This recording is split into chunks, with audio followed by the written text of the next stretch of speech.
Query and Company. I'm going to be keeping you company for the next few hours. You are not going to believe the company. This company. You're going to bankrupt your mama's company? At least I have the radio to keep me company. On 93.5 and 107.5. The Fan.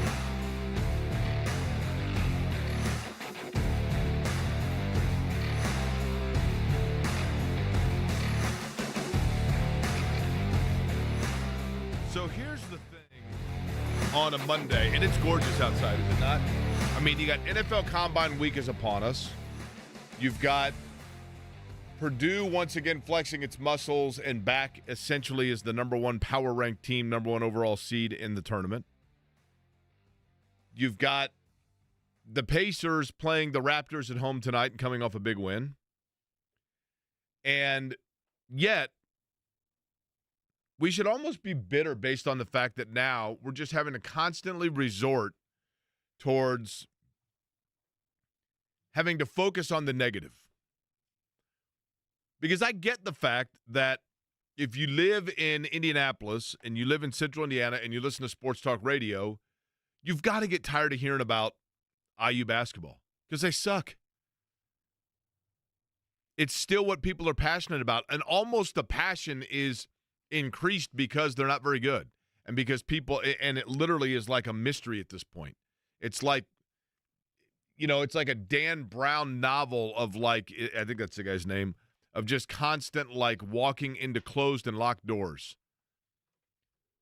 and wondering what in the heck is going on. And literally, no matter how many times they change things, you keep coming back to the same answer. And we've gone over that a gabillion times. But in the last hour, just when I thought to myself, Jimmy, there's plenty to talk about today. The weather's starting to turn a little bit for the better. There's a lot of spring in the step.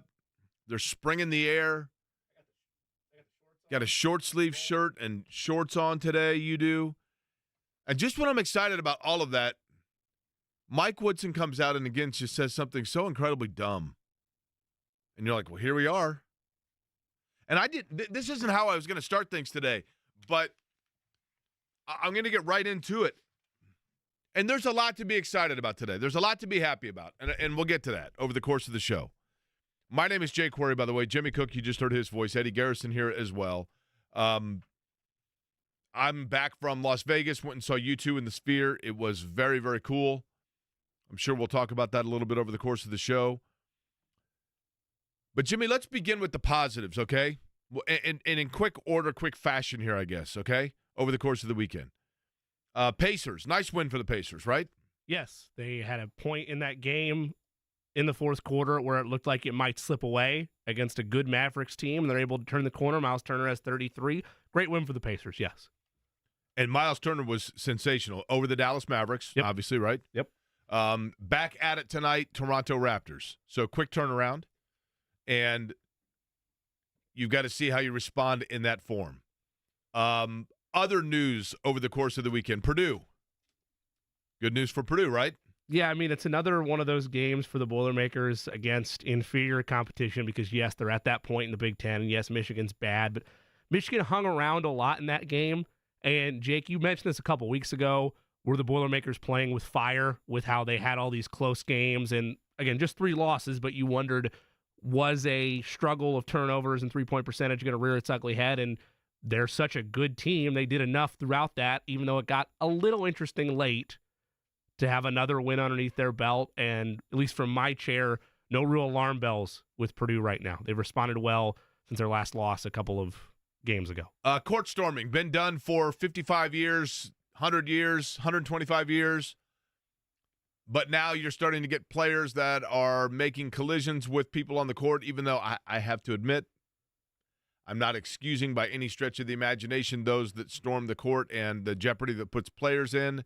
It looked to me like in the last 2 cases, the player kind of were looking for the court stormer. I would agree. But nonetheless, now all of a sudden everybody's all up in arms because somebody from Duke got, I mean, I'm not making light of an injury, but somebody from Duke got their knee twisted, right? Additionally, and I don't know whose obligation it's on. Like, at the end of the day, security, yes, that needs to be more stepped up, I guess, and maybe you should be holding them back a little bit more. But again, it's 6 security personnel versus, 150 students. Who's winning that battle? It's going to be the students. That said, like, I thought Filipowski was very, what's the word, careful with the amount of time he took to get off the floor. Like, I'm not saying there should be boxing rules, protect yourself at all times, but, like, there was not a lot of gusto to get off the court. Again, I'm not saying I'm blaming Filipowski, clearly. I'm not saying that last month I'm blaming Caitlin Clark, but, like, you're aware of it at this point. Let's move it a little bit, just a tad, or go reflect off in the corner if you're trying to avoid the middle of the floor where all masses of humanity are coming at you. And then the other story that came about on Friday night, and we're going to get to Indiana Mike Woodson here in just a second, because we'll both have some comments about Woodson and the state of Indiana. The NIL story, and we're going to talk about this coming up midway through today's show with somebody who teaches NIL branding at Indiana University. If I understand this correctly, and let me tell you, I don't have a law degree. I am not in any way, shape, or form what one would deem to be an intellect. However, I'm going to have to learn about it potentially by tomorrow because I call at 5:30 today to find out whether or not I have jury duty tomorrow. So you guys might be in here with, I think Derek's on standby. He's hanging around. Matter of fact, he's camped outside in the hallway, which is uncomfortable. How do you feel about that? Because I'm like, just as much as I look forward to coming to work every day, having Derek Schultz in here wouldn't be a negative for me. Are you going to warn us? Like, hey, be careful. We've all worked with him individually, but you worked with him longer than Eddie and I combined. I've known Derek long enough to know that he's used to having to wait to see what my move is before he can figure out where things are, right? Can I put in a Hoagies and Hops request from him? Is that possible? Oh, yeah. No, he'll bring Hoagies and Hops in. Nice. And some, chili water. You got it, right? Sure. So I find that out tomorrow. As I understand it, and I'm going to put this in very layman terms, NIL means name, image, and likeness. The NIL ruling by the Supreme Court a few years ago was initially spearheaded by Ed O'Bannon, who was a power forward for UCLA when they won the national championship in 1995. And when Ed O'Bannon realized that video game makers were selling video games that had the likeness of Ed O'Bannon on it, he filed a lawsuit claiming that he should be able to profit based on his name, his image, or his likeness, and that the NCAA should not be able to say, no, you were an amateur, thus you are not eligible to receive any of this money. It was a very long, drawn-out court case that ultimately, I believe, went to the Supreme Court that ruled on behalf of Ed O'Bannon and said, yes, you are entitled to money for that. That opened the door for athletes to be able to collect money if it was related to their name, image, and likeness, and the NCAA had to basically sit back and allow that to happen. But the rule was that you were allowed that money once you signed with a university, or maybe, like in the case of Khalil Ware, if I'm not mistaken, I think what was happening was players were saying, I want NIL money from your school, but I want X amount up front just to, like, look at your school. As I understand it, my understanding is vague at best. But in the state of Tennessee and the state of Virginia, I believe it was, athletes filed suit against the NCAA saying there should be no restriction on this. There should be no limitation, and I basically am a free agent representative marketing the brand that is me. And that ruling came out Friday that, in fact, they are correct.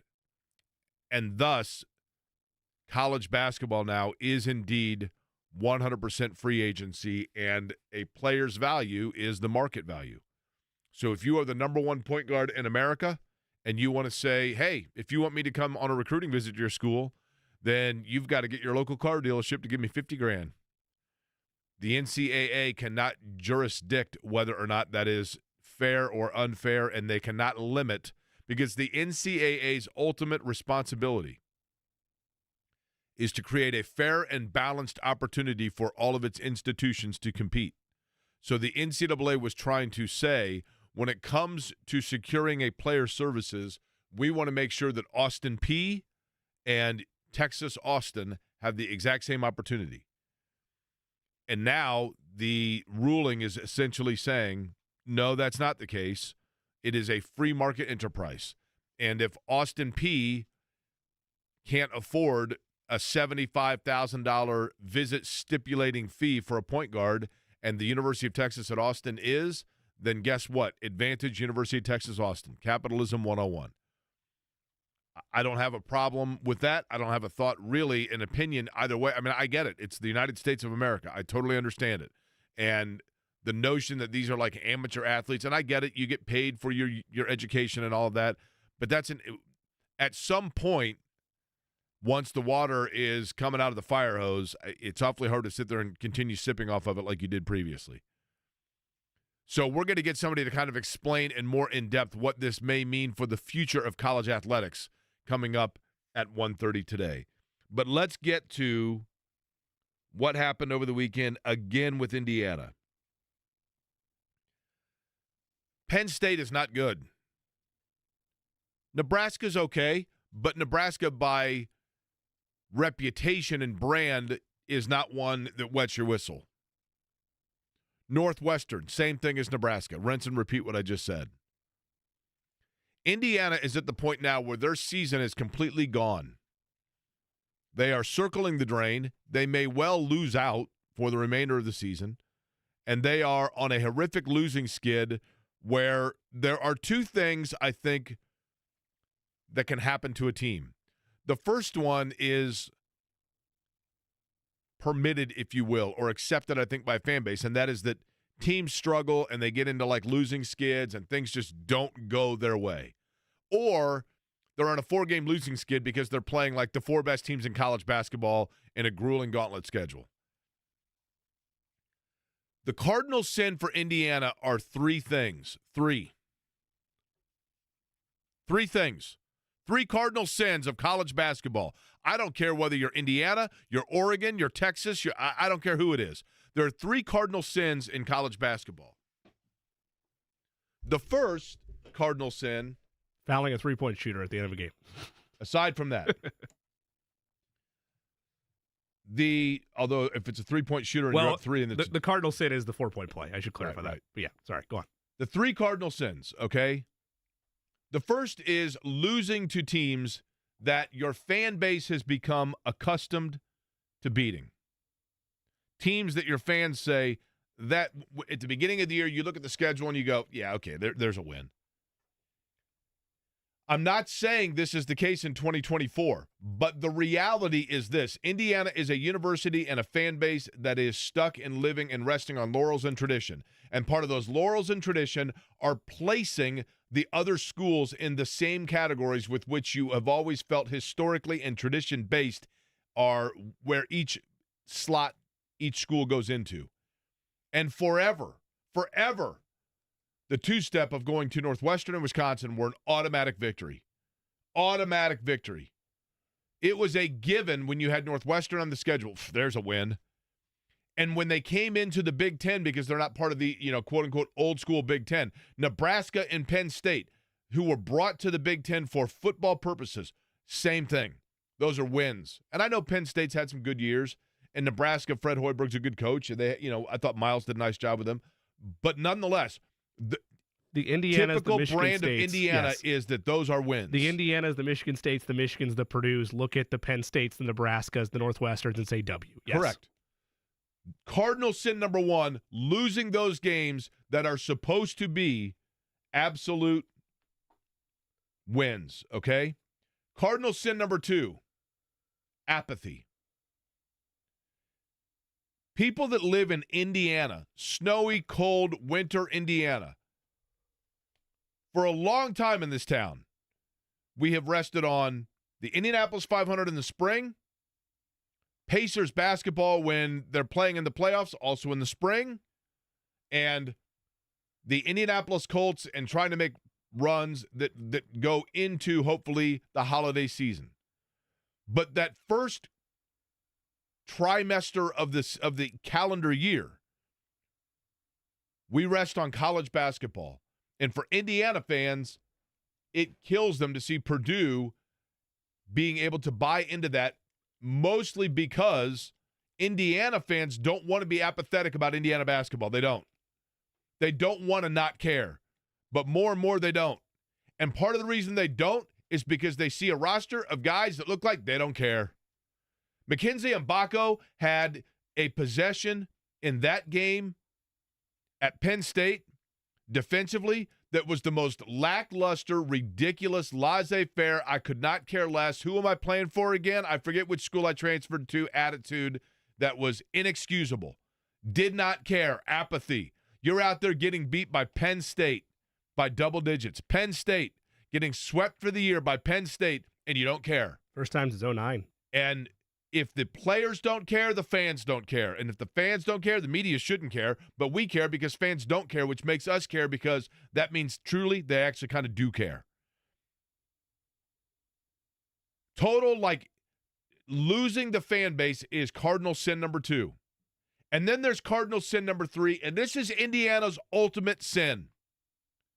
Oh, Indiana's colors are no longer cream and crimson. We will fight for the cream and crimson. No. You're talking about the Fear of God jerseys? It's the cream and cardinal. Ah. Because Indiana's defined by cardinal sin. Cardinal sin number 3 is the biggest of all, that the fan base, I don't care who you are. I don't care whether you are a parent, you're a teacher, you're a student, you're a broadcaster, you're an engineer, you're a street cleaner. I don't care who it is. The one thing that all of us want in life doesn't mean that we necessarily adhere to it ourselves every day, but the one thing that we want from those around us, from our significant others, from our coworkers, from our bosses, from our educators, the one thing we want is accountability. Indiana has none of it. None of it. The only accounting going on in Indiana right now is at the Kelley School of Business. Indiana University and their basketball program has zero accountability. None. Because let me play for you what Mike Woodson said earlier today.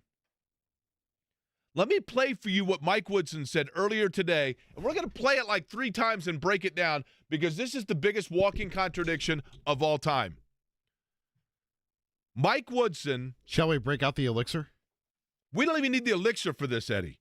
We don't even need the elixir for this because it needs no interpretation because it's so clear. Here's Mike Woodson earlier today when asked about who's ultimately responsible for this total train wreck of a season in Bloomington for IU basketball. Sometimes coaches don't want to take the blame and they want to put it all on the players. I'm not that type of coach. Even though I don't miss jump shots, wide open shots, and don't miss free throws, I'm still a big part of it. And, I take a lot of responsibility. So all I can do right now is continue to work with my team and try to put them in the best position possible to be successful. And hopefully they'll come through for us. Hopefully they'll come through for us. I'm going to pretend that I'm accountable. But guess what? Let me list for you the reasons why we're not performing well. And then I'm going to passive-aggressively imply to you that I actually have nothing to do with any of them. And then at the end, let me passively-aggressively pawn all responsibility for our future 4 games, all of which everybody's now expecting us to lose.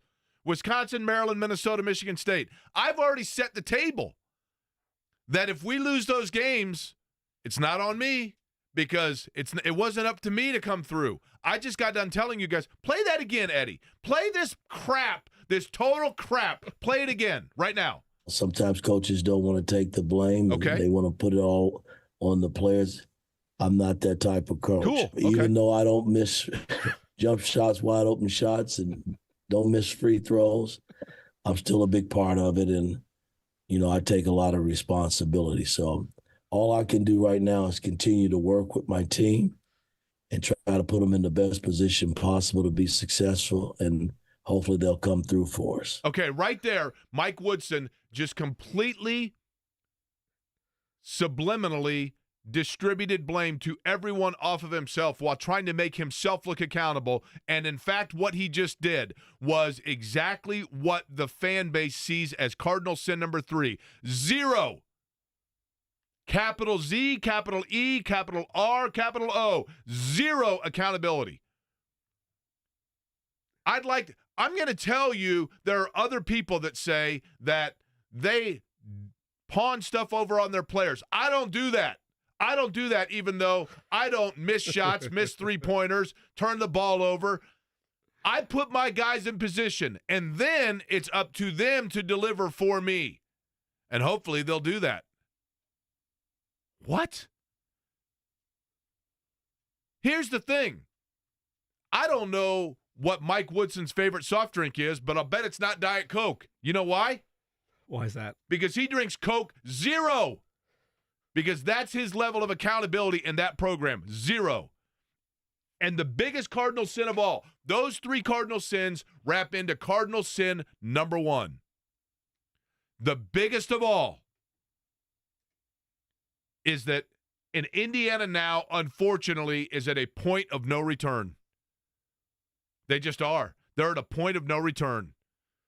Fans have teetered and teetered and teetered, and at this point, I think there are fans that would rather see Indiana lose out so that the message is finally sent that they have to make a change at the top than there are fans that want to see them try to salvage something, get into the Big Ten tournament, stay over 500, get beat in the Big Ten tournament, go home, see who transfers, come back, and try and run it all over again. Indiana's biggest problem right now is that people are totally checked out, and that includes their roster. And by all account, it appears as though it includes people within the program. People are checked out. And you can't come back from that. It is crossed over now. And look, I don't know Mike Woodson. Mike Woodson, by all account, is exactly what you would want. I get it. I get why he was brought in. He's an Indianapolis product. He's an Indianapolis public school product. I love that. He's from Broad Ripple. I love that. He was a fabulous player at Indiana. Not his fault that he was in an era sandwiched in between, obviously, an undefeated season and then another national championship. But Mike Woodson himself should know. When Mike Woodson sits back and realizes that the chairman of the Board of Trustees is Quinn Buckner, Mike Woodson was a better player than Quinn Buckner. But Quinn Buckner was a point guard leader on an undefeated national championship season. When Mike Woodson sits back and looks over to his right and sees Calbert Chaney was a fantastic player, one of the best ever. Mike Woodson was probably as good a pure natural scorer in his era as Calbert Chaney, but Chaney played on teams that went to Elite Eights and were denied once by an official and once by an injury, perhaps, national championships. And Mike Woodson played in an era, at no fault of his, where it was transitional and there wasn't necessarily the elite level talent around. There were some issues that took place, on the teams that he was on. But Woodson, of all people, should know what happens when there is a small era where the fans kind of get checked out a little bit, because that alone has caused people to forget what a great player he was. He was a great player, but he was a great player on mediocre teams, and so it gets lost in the lore. Of all people, he should understand what happens when teams underperform or eras underperform. And again, I don't know him personally. I have no reason to believe he's anything other than a good person. I know people who know him well. I know people who've worked with him very closely. I know people who endorsed him as the head coach, made phone calls for him, people that I like and trust and respect a great deal. So I don't think by any stretch of the imagination that he's clueless, but in this regard, he's clueless, and he is absolutely holding no one accountable, notably himself. He dressed that as accountability, but absolutely missed the boat on that. And that right there, that entire soundbite encapsulates everything that's wrong with Indiana basketball, because it's window dressing, it's BS, and it's totally transparent.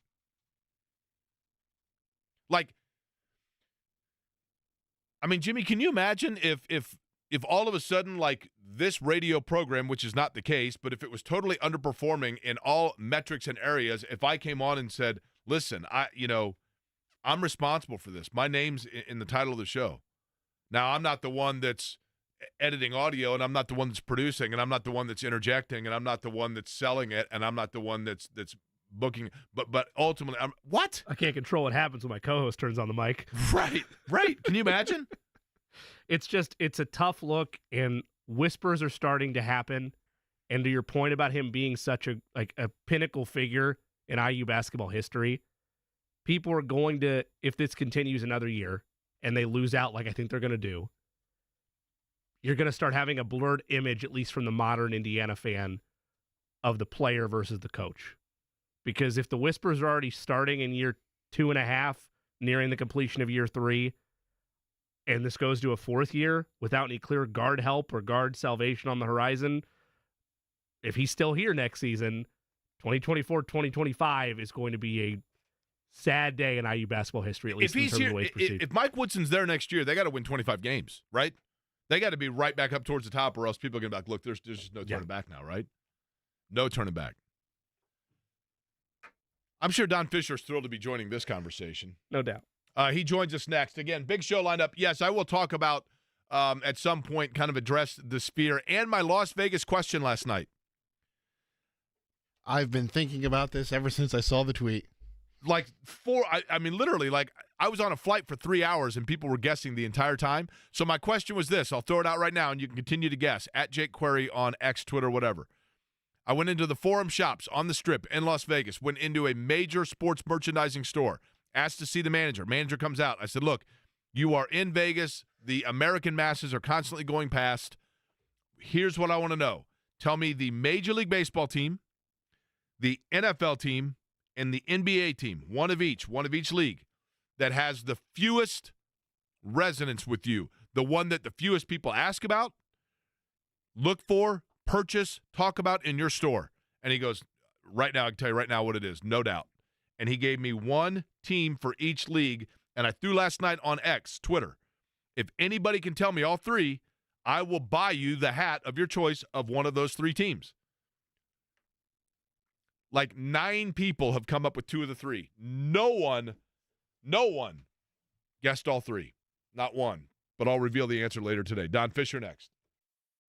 Hey, guys, looking for a reason?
Now, as I've mentioned several times before, Don Fischer is a Hall of Fame broadcaster. The legend. And a staple within the Indiana sports landscape. So that's why I wanted to get all of my vent out of the way first. So like when we were on vacation, Shannon, every morning, I have to get her coffee. I have to get her a venti coffee, right? I have to get the venti to start the morning. I had to get my vent to start the show so that with Don, we can have a rational, calm conversation because that's what he obviously merits and deserves. So it's good of you. Yeah. Serenity now, right? Well done. Don Fischer joins us on the program. Don, I'll begin with this. I mean, obviously we know that there is huge disappointment amongst fans with this Indiana basketball team. And I know we've talked about just the frustration because you can see the talent, but just in the fact that they have not gelled together. But you've watched a lot of teams, and the thing that I always worry about is that apathy is going to set in with the players themselves and that they are going to kind of fall victim just in their body language to feeling the pressures of when things are not going well. Have you seen that at all versus, say, the middle or the beginning of the season with this particular group? Well, I don't. Here's the one thing I would tell you, Jake, and there is definitely frustration. There's no doubt about that. You can see it in the players, how they walk after a ball game and head to the buses and get off the planes and so on. You can see that there's frustration there, that they're not playing up to their capabilities at this point. They're struggling with confidence. There's no doubt about that. And I'm sure it's, the longer this goes on and that they don't get a win, it's just going to continue to build. So that's an area, there's no doubt. The frustration that we know that the fan base is having right now, I don't think there's any doubt that the coaches and the players themselves are feeling it all. And it manifests itself. And I don't know how you get out of that. But that is an area that Indiana is going to have to concern themselves with, especially here at the end of the season. They have 4 games left on the schedule. They need wins in all 4 of those games. Is that possible? It's possible. Is it likely? Not if they continue to struggle like they have here in the last several ball games. And like I said, 5 losses at home this year, a couple here of late. That really brings to the forefront the problems that this team is having. And, Don, I guess the thing that worries me, and I want you to speak on this and tell me if it's way off base, but at this point where they are, when you consider both the expectation going into the season and just the bar of Indiana, albeit maybe even an unfair bar at this point, but the bar of Indiana in general, I look at it and I think to myself, even if they were to say win out, what do they gain from that? And I know that sounds ridiculous, but in other words, like, can anything really be salvaged already, or are we too far gone at this point? Well, I can't answer that question because right now they still have 4 games to go, and I'm not going to get ahead of myself in regard to what this team is going to how they're going to perform. There's no way to judge that until they get out there and do it. The biggest struggle right now, in my mind, and why they haven't been able to win some ball games is at the defensive end. They're giving up way too many points in most of these losses now. Other teams are getting up into the 80s, which means if you're going to beat somebody now, you've got to get in the 80s too.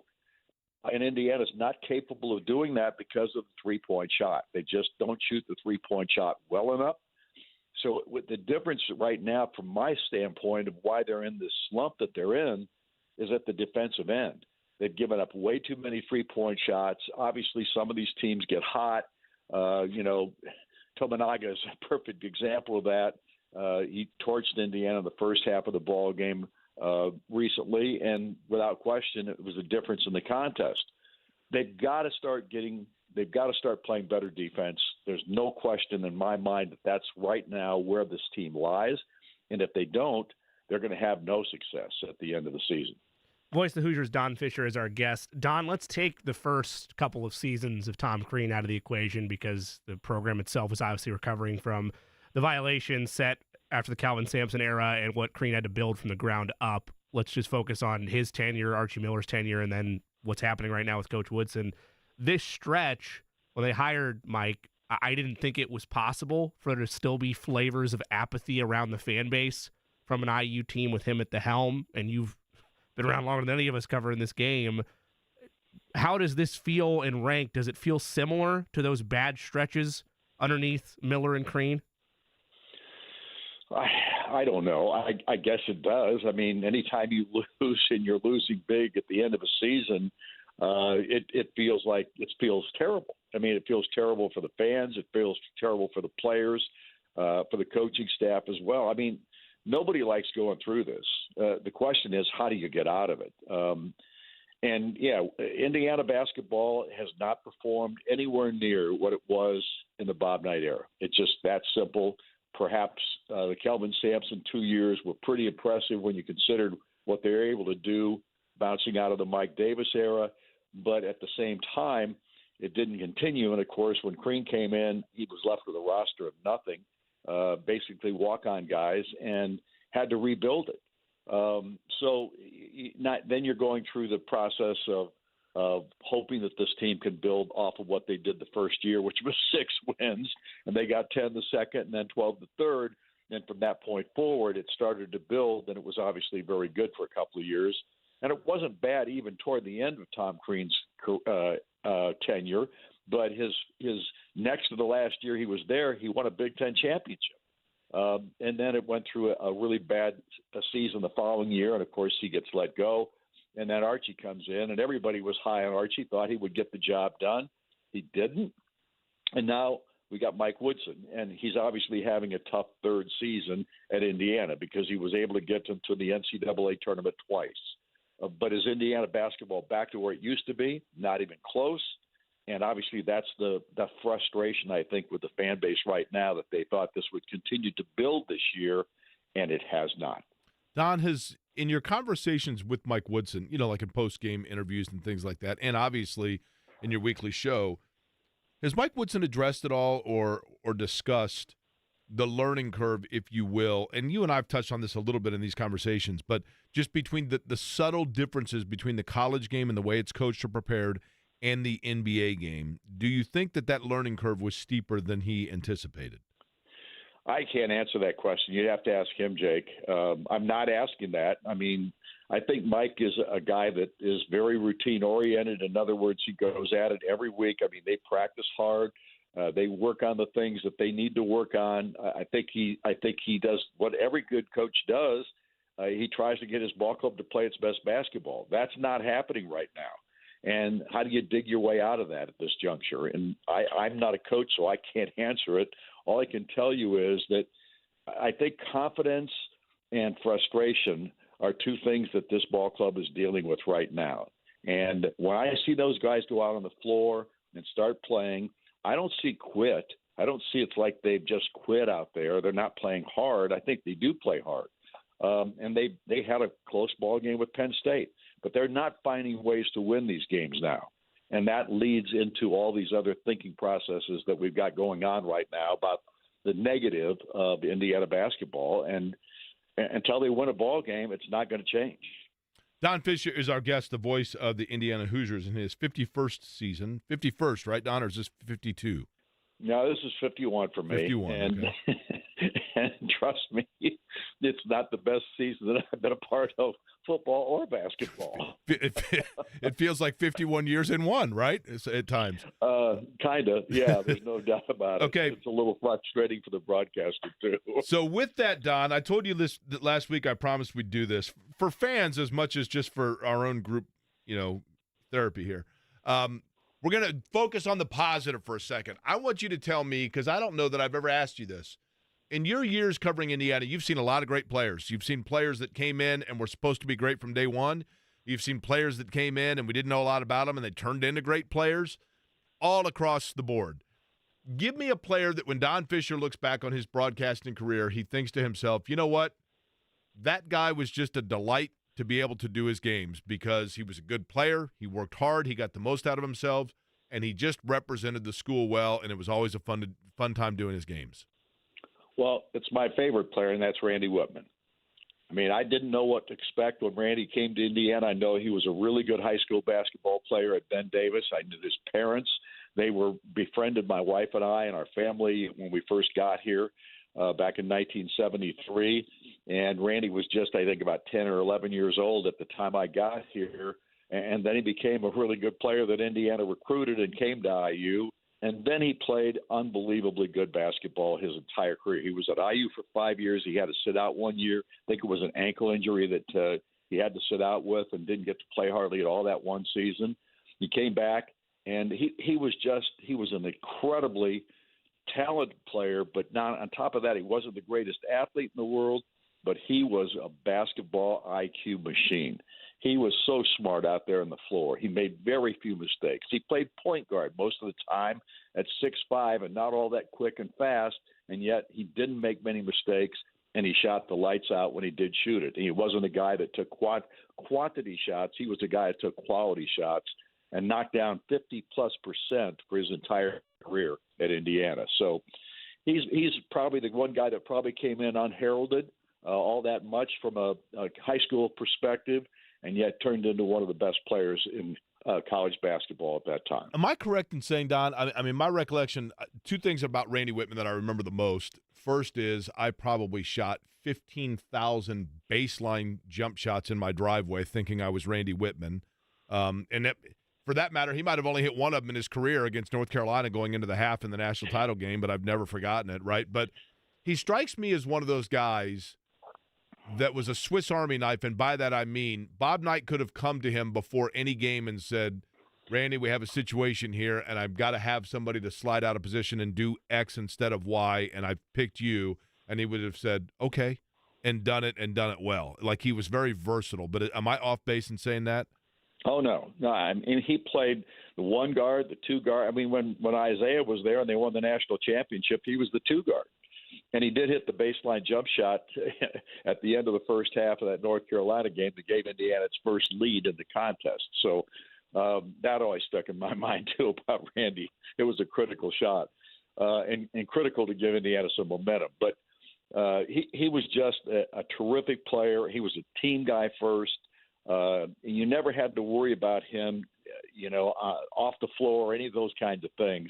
Just a terrific young man, and obviously turned into an NBA career and a coaching career in the NBA as well. So, and he's part of Mike Woodson's counselor staff that comes to consultant staff that comes to ball games on occasion. And he was just here, I think, a week ago. So he's still around. He's still just the same Randy Whitman. Is that 81 run, Don? At the time that Indiana won the title in 81, they had the record for largest margin of victory on average in the NCAA tournament. I think Vegas in 90 might have surpassed that. But when they caught fire and Isaiah got going and Landon Turner got going, I mean, it was just an absolute brush fire through the tournament. Was that as fun a run as you've had? Oh, no question about it. I mean, that was really fun. And that team started the season, if you remember, 7-5. They got beat in Hawaii twice. And they came back home, and Knight was absolutely beside himself about the performances in Hawaii. And that team really didn't take off like it was capable of until Landon Turner finally figured it out. And he started. He got off the bench finally. I think he had 5 or 6 games. He didn't play at all. But Coach Knight kept him on the bench. And then all of a sudden, I think he came in off the bench against Northwestern and had like maybe 10, 11 points, something like that. Looked pretty good. And from that point forward, that team took off. And when Landon finally figured it out, he was the difference in that season for that Indiana basketball team because he was spectacular through that tournament. Don, I knew that things were different in Indiana when I was a kid and we were driving to Florida for spring break to go on family vacation during the 81 Final Four, and we left Indiana on a Saturday to go down for Florida, and my dad got a hotel for 3 hours on the way down so we could watch the LSU game in the semifinals. Then we got back in the car and continued driving, and I thought, you know what, this is a different religion down here, right? Like IU basketball is a different deal, man, and that LSU game was over and done, and then on to Carolina and winning in Philly in title number 4 out of 5 for Indiana. Don Fischer, the voice of the Hoosiers. Again, tonight after the Pacer game, you can hear IU basketball, inside IU basketball with Mike Woodson.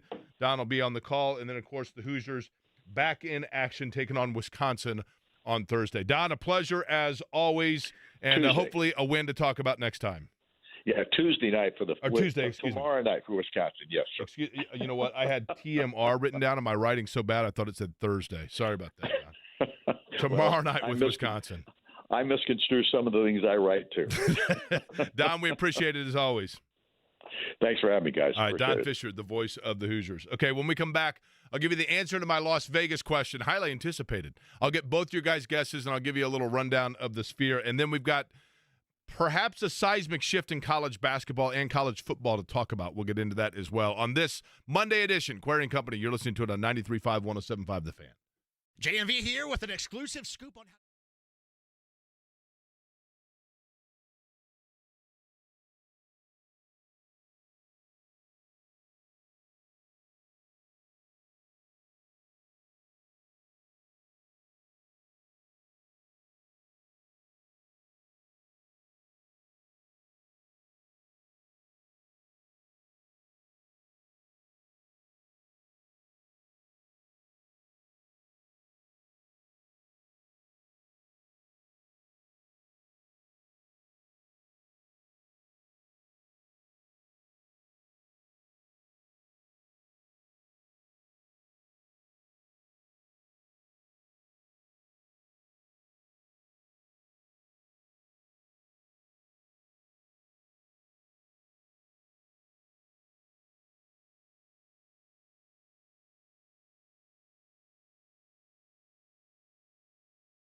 People have asked me about the Sphere and the U2 concert, and I will get to that coming up a little bit after the top of the hour. But from a sports standpoint, this is always one of those things that I find fascinating. I was in the Forum Shops on Las Vegas Boulevard. You been to the Forum Shops, Jimmy? I don't think it's I have. Caesar's Palace. Yes, okay, sure. Like that yeah, all huge the whole mall. row. Yes, Yeah, okay. Yeah, I have. Sorry. So it's kind of the windows of America, right? I mean, Yes. like you've got the windows of the world, really. I mean, you have high-end shops, but you've got people from all over the world coming through there and, you know, the show that takes place and everything else. And there's I'm not going to say the name of the store.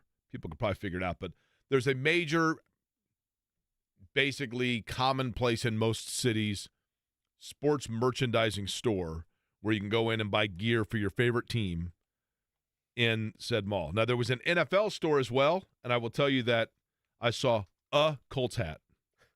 One. On the board. Now, Jimmy, I almost bought you. They had Super Bowl merchandise with 60% off. Ooh. And I almost bought you something. Now you're going to have to tell me the name of the store off air because I'm going in. Well, this 3 was weeks. just the NFL store. Oh, okay. So different than what I'm about to get to. Okay. But the NFL store had Super Bowl merchandise, but it was all the shirts that were done like pre. So it literally had the Super Bowl logo in Las Vegas, and then on the bottom it just said AFC champion versus NFC champion. That seems kind of generic. So I really did look for they had the only stuff they had that indicated that the Chiefs had won. They had one that said Chiefs Kingdom rules. Nice. But even at 60% off, I'll be honest with you, it was pretty hefty. And the sizes were really weird. It's okay. So the only thing that I could find to get for you, which is really nothing. Okay. And Shannon was like, we went to lunch, and I go, hey, put these 2 coasters in your purse. And she says, I don't know that like we're stealing. I'm like, they're paper coasters. But I thought this was kind of cool only because it has the Super Bowl logo from Las Vegas, and it doesn't say Chiefs, but since the Chiefs won that particular Super Bowl. Hey, thank you, Jake. That's Next awesome. time you have your Chiefs beer, you can drink it with your Drink Las Vegas Super Bowl coasters. I Eddie, I bought you nothing. Okay, so we went Well, into you didn't really buy him anything. Yeah, correct. That's yeah, true. Yeah. I didn't steal anything for you, Eddie. So we went into this sports merchandising store, and I asked to see the manager. And the manager came over, super cool guy. Can I and pause go, for 1 second? You realize you gave a store employee a heart attack right there, right? It's like, oh, man, here's this guy coming in, immediately wants to talk to the manager. right. What did we do? No, I was cool about it. I wasn't like Okay. angry about it. And Good. so the manager comes out, and I said, hey, I got a weird question for you. He goes, there's no questions are weird or whatever. And I said, I want you to tell me right now, the NFL team, the NBA team, and the Major League Baseball team that you hear the least about in your store. You sell the least merchandise. You have the fewest number of people that come in and ask about it. You get the smallest number of requests for it. In your opinion, as a sports merchandising retailer on the Las Vegas Strip in the primary shopping spot in Las Vegas, give me the most random, anonymous, obscure, and forgotten franchise in each of the 3 sports. And I asked that question on Twitter last night to people, X, whatever you want to call it. And I said, if anybody can make a clean sweep by guessing all 3 of the franchises that were represented, I will buy a hat of whichever of the 3 you want. And I can't believe this because, and I thought eventually, I guess statistically it is difficult because there are so many different combination possibilities, but there really aren't because the Yankees are clearly not a factor. The Cubs are clearly not, the Lakers are not, whatever, right? But even with that, I'm looking right now to see the number of guesses that were placed. About 490 people wagered a guess, and no one got it correct. Jimmy, your NBA team that you would assume it would be what? Now, you gave us a hint, and so I'm taking a big risk here with said hint, and it seems really stupid. I'm saying Clippers. That was second. He said, he gave me the answer and then goes, although I'll be honest, the Clippers we don't get a lot based on how good they are. Okay. Was that the one that you said surprised you? Okay. I was surprised though. Eddie, your NFL team you would guess is who? NFL Commanders. Excellent guess. Geographically close, but not correct. And then lastly, the Major League Baseball team that you would guess would be who, Jimmy? The Rays. Okay. The correct answers in the National Basketball Association, and I was somewhat surprised by this, because if you drive from Las Vegas 5 hours north to Reno and Hooker left, Sacramento. you are in Sacramento. But the Sacramento Kings was his NBA team. Wow. He's like nobody. He actually said, he goes, and they're good. They're good. But well, even no like the one purple, asks about the them. purple. I know. Man, wow. So I asked him, I said, what about the Pacers? And he said, well, maybe I would have said that, but they sell a lot now that Halliburton started cooking. Direct quote. Las Vegas Now, tournament. NFL team. NBA Cup. Who did you say? I said the Commanders. Jimmy, NFL team, who would be your guess? The Browns. The correct answer for the National Football League. Is it Carolina? The Panthers of Carolina. Dang it. That was your first guess. I know. I was going back Now, and forth. Major League Baseball. And I understand why. I do. And I actually like the way it went. But the Major League fellas? Baseball team, Jimmy, your guess would be who? Well, I said Rays, but Rays, that's right. And you said? My guess would have been the Marlins. No, I think the Miami stuff pops. Kids like the colors, man. That's still Kids got like that the colors. cachet. The correct answer for Major League Baseball, which was the curveball that was the reason that nobody got this on X. Only like really? 11 people even guessed this franchise. Is it really Baltimore? No, not the cute fella, man. No, cute fella sells. The Cleveland Guardians. Man. And I think it's because, Chief Wahoo was so popular. Yeah, And I get it. I get why they had to change from that. Yeah. And I thought Guardians was the dumbest name ever when I first heard it until I heard the origin of it. The reason they selected Guardians because of the large bridge and the 3 columns that guard the city. Cleveland Rocks, yeah, yep. But the logo itself, just that weird G, there's just not a lot going on there. The Cleveland Guardians was the correct answer for the Major League Baseball. So there you go, Guardians, Panthers, and Kings. And nobody got it right, so nobody gets the answer. I'll break down for you what happened in the Sphere and how things might be changing in college athletics next. Hey, fellas, if you're feeling tired and grumpy, you've no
Washington tonight taking on the Raptors. Eddie Garrison, you tell us that there is some news from Indiana in regards to tonight's lineup, correct? That would be correct. Aaron Nesmith out once again with an ankle injury. Not sure when he will return. He has yet to play in a game after the All-Star break. Injured that ankle against the Toronto Raptors right before the All-Star break. So they take on tonight. Pacers 2-8 this season on the second night of a back-to-back. So over the weekend, two things happened. I flew to Las Vegas on Friday. As a matter of fact, I took a vacation day Friday, so I left Friday afternoon. And shortly after getting to Las Vegas, saw the article about NIL, name, image, likeness, and changes coming to the NCAA, which we will get into and kind of get it explained more at the bottom of the hour in terms of how this might impact Indiana, Purdue, Butler, Indiana State, any of them really. And essentially, Jimmy, for lack of a better phrase, the NCAA was neutered, right? I mean, that's the easiest way to say it. And court rulings that were filed initially in, I believe, the states of Tennessee and Virginia, saying that they didn't think that the NCAA should be able to determine or dictate like the parameters under which a player can profit from name, image, likeness, and courts essentially said that's correct, right? And so now you don't have to be underneath a university umbrella to negotiate ways to make money off yourself. Easiest way to say it? Yeah, it's a clear-cut way, and it's another devastating blow to the NCAA dating back to that 2021 Supreme Court ruling where you essentially open up the ability of NIL to take shape in college athletics. I don't know, Jake, where the solution is. I was always of the camp that the NCAA is a billion-dollar entity that was profiting off of the success of primarily college football, of course, but March Madness is the big one you always point to with the sponsorship dollars and all that, and the players deserve a cut of that. And NIL was the quickest way to get that done, at least in the eyes of those that pushed for it. There's no doubt that it is clearly, as it's been the last 3 years, the Wild Wild West. I think there needs to be some type of setup in place where it's not just highest bidder wins, but I don't know who players would trust to do that, and it feels like we are well far past the point for the NCAA to be the entity that handles that. Because if the courts are starting to look at the NCAA and say, no, sorry, we don't trust you to be involved with this anymore. This is too outside your boundaries. It's over. And there's still other suits that are to take place against the NCAA addressing this wild, wild west of NIL. I think you're right in the fact that it's like the NCAA's worst nightmare, right? Yeah. Because the NCAA's job at its foundation, at its core, amongst many other things, is to make sure that there is an equal opportunity for all schools. Now, that sounds ridiculous because we all know that Texas and Alabama and Florida and Notre Dame are playing on a different playing field from an economic standpoint as Austin Peay and Oral Roberts and Boise State, right? But that's in theory what they are there to design to make sure takes place. And so therefore there were rules in governing areas that they were over the years that they would do. So they would say like, hey, we found out Kentucky is paying players, so we're going to restrict them and penalize them so that, again, Vanderbilt's got an equal chance. It's kind of like doing a speed trap on Keystone, though, right? Yeah. The bigger issue here as well, and this is, I think, for the good of college athletes, what this allows with the injunction that effectively lets players now negotiate with collectives and with schools prior to signing is it allows now for a market value to be set on a player, for a player to understand what their worth is in college athletics. And I think that aspect of it, regardless of if Pandora's box is somehow closed someday, needs to be established in an NIL world. It can't be arbitrary. There needs to be a clear setup of what a player's worth is in the sport. Jimmy, what here's where this becomes a super gray area. And we're going to talk to Les Morris, who teaches NIL branding for Indiana University, coming up at the bottom of the hour, and he can do this more simply. But the NCAA, by its definition, is a not-for-profit. The idea of and the structure of the NCAA is that when it takes in money, when you go to a football game at Clemson or a basketball game at Kentucky or a football game at Notre Dame or whatever it may be, that the money that is brought in, the NCAA is essentially the regulator and the distributor of where that money goes to the other amateur athletes within university structure. So like last night, flying back from Las Vegas, I was on the flight with the Indiana water polo team. That water polo, those student athletes for Indiana University that are playing water polo, any stipend they get, any scholarship opportunity they get, or the travel that they are getting is largely brought in by the money that is distributed by the NCAA for the other sports to help the non-revenue generating sports. That's the core principle of the National Collegiate Athletic Association. Where things became topsy-turvy was when television networks started spending billions of dollars to televise games, and then and the Big Ten Network was the forefront leader of this. Jim Delaney of the Big Ten Network was a visionary and a genius when he came up with the idea, and so now all of a sudden the Big Ten was bringing in, because it was its own revenue and its own network, it was bringing in billions of dollars more than like the Ohio Valley or whatever else. And then you start to distribute that out, and that's where it becomes tricky of like, wait a minute. These players became smart and were like, hold on. If I'm playing on this is no longer me playing on WTTV and the Tennessee Valley for 15,000 people watching on television. I'm playing a game that is now being seen by millions of people, and companies are paying millions and billions of dollars to advertise on it. Where's my cut? That's where things became very slippery. But we'll get into all of that. And the NCAA didn't want to budge. That's why litigation ended up happening up to the Supreme Court in 2021, because the NCAA did not want to open up sharing any of that pie with players. But again, the NCAA was saying, Jimmy, the NCAA's job wasn't to regulate. The NCAA is like, look, this isn't our job to do it. We just want to come up with a uniform principle here. Sure. And basically, there's no uniformity in like a capitalistic. It's like, hey, it's a free market enterprise, right? Yep. So I was in Las Vegas because I went to the Sphere to see U2, and several people have asked about this. So I'll give you a 4 or 5 minute rundown here of it.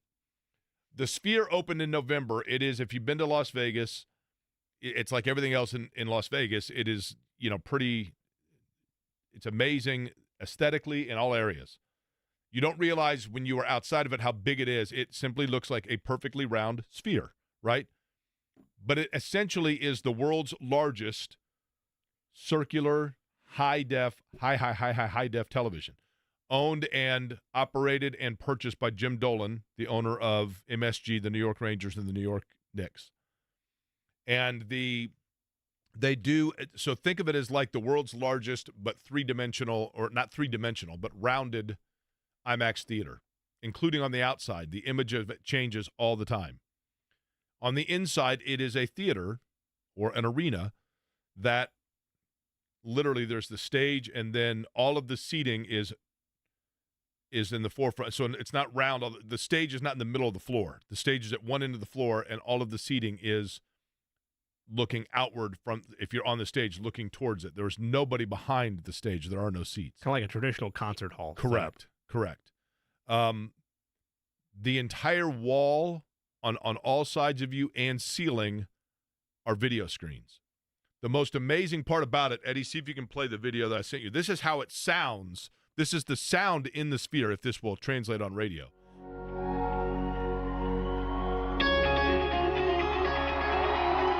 So that's the sound. I mean, it sounds like you're listening to a CD at home, right? Yep.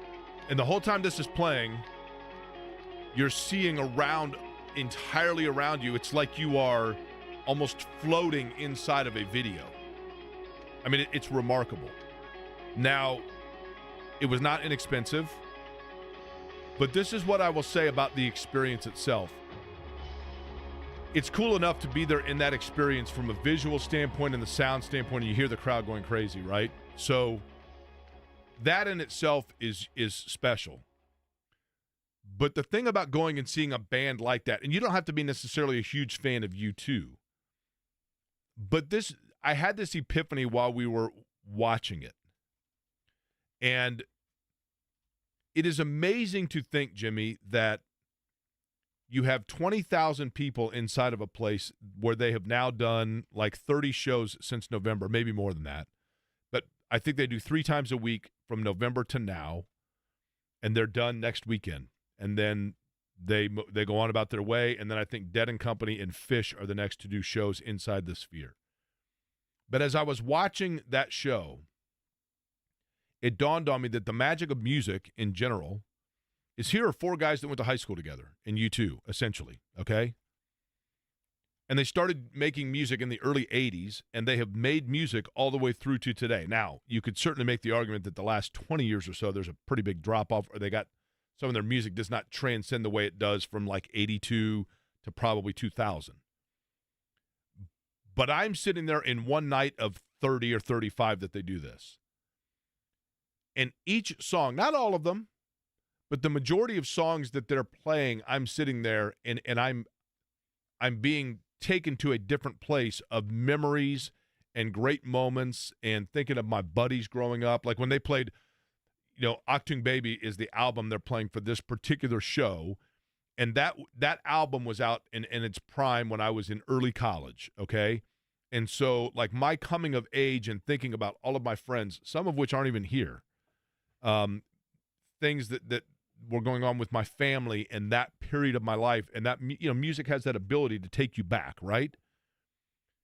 And as they're playing the songs and I'm listening to it and you become kind of entrenched in it, and with the Sphere and the video around it, you just get kind of taken away to just becoming reminiscent. And it's a special moment. It's a special feeling. And, part of why it was fun to go with Shannon was because, she loves U2, but that allows for our new special moment, right? Sure. And then you realize that everybody in that place is going to their own individual story, their own individual place, and they are having that same epiphany of recollection in a positive sense, more often positive, some negative, some sadness maybe, because you think about people you've lost and whatever else.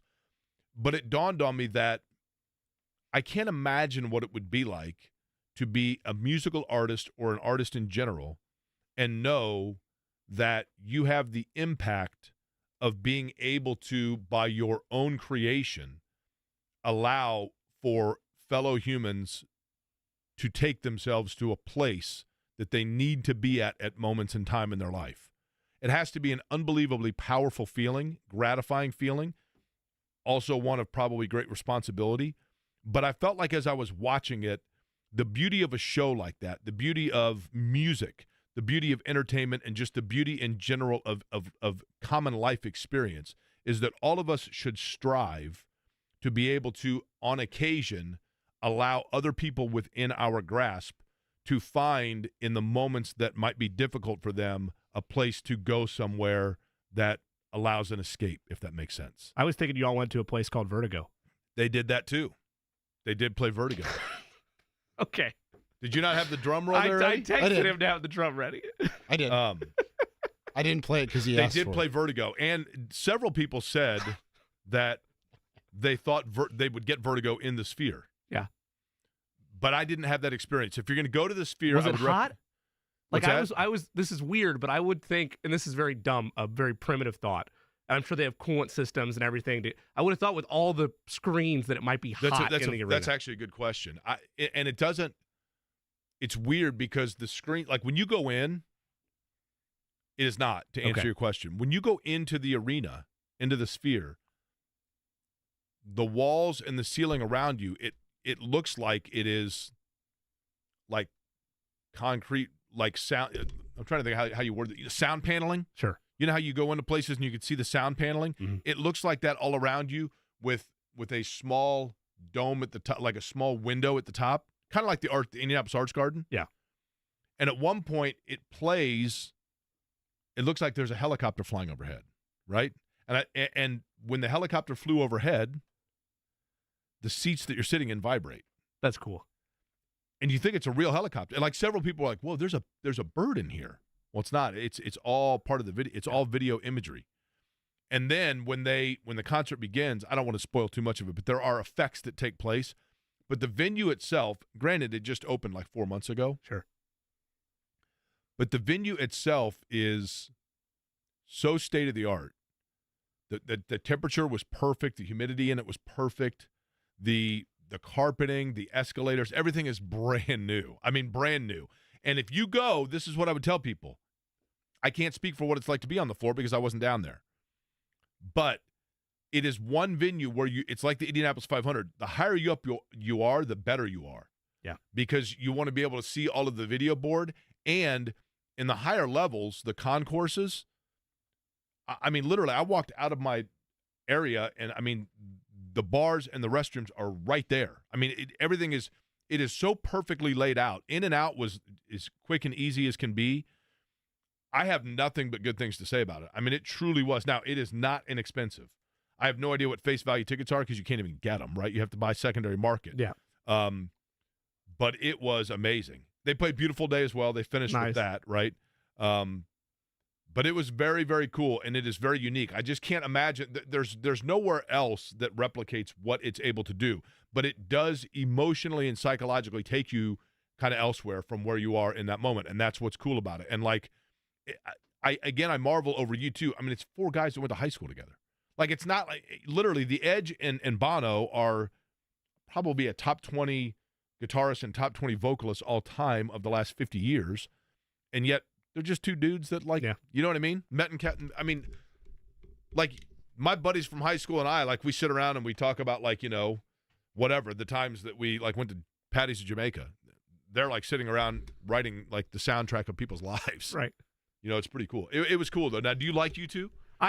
Yes, I don't not like U2. Like, I like Vertigo. With artists like that, Jake, 'cause it's not specifically my genre, the mainstream hits I enjoy, but, like, I'm not going to sit here and tell you that I listened to the entire YouTube album that was forced upon us in 2011 when Apple all of a sudden pre-installed. Well, that was kind of, I mean, that was probably the peak of the fatigue factor about them, right? Probably. The peak of the fatigue factor, for sure. And that's, again, going back to fatigue factors to the beginning of the show, that's with Indiana basketball, I feel like there's a fatigue factor right now with what they're doing right now. And there may be, with this NIL conversation we're about to have, maybe there's a fatigue factor with that too. Maybe people are like, because they don't understand it or they don't get it, maybe people are tired of hearing about it. At this point, I feel like at this point, Jimmy, most people, when it comes to college athletics, are like, just quit the facade now, right? Yeah, and that's, I think, another, and I'm interested when we have this conversation here coming up to find out if this is a real answer to this question, but I think a lot of fighting collectives or opponent-like collectives from like a Indiana and a Kansas, for lack of a better term, I feel like the hope is that even if the dollar amounts are crazy, that there's more transparency through this process. Like, at a minimum, whether or not you agree or disagree with what is effectively free agency now with this injunction, I hope that the figures are more public so that the entire process is transparent instead of people still kind of walking on eggshells in NIL and you never really knowing how much a player's getting and you're wondering, oh, well, what type of shadiness is going on over there at Kentucky? I'm hopeful that if this is here to stay, this injunction, and this is how it ends, where free agency is now a part of college athletics, that the numbers and the values are transparent. So not only A, the players know what their market value is, but B, the consumer and the fan is better educated to understand what's going on versus that cloak of darkness and shadowy, like, car salesman vibe that I think is still there. There's definitely a car salesman vibe to it, right? But again, if you are the number one,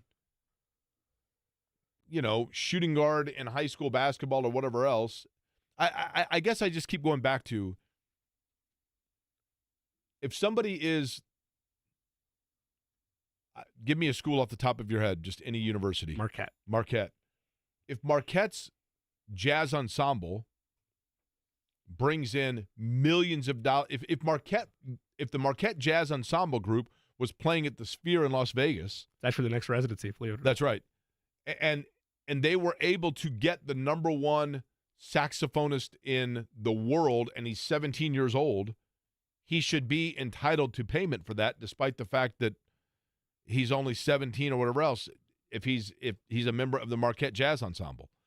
And so if college athletics are bringing in multi-millions of dollars, that's the whole point, right? Is it not? Of like, hey, then those that are participating should be able to bring in multi-million, get some of the money that they're bringing in. They should go get Kenny G and be done with it, honestly.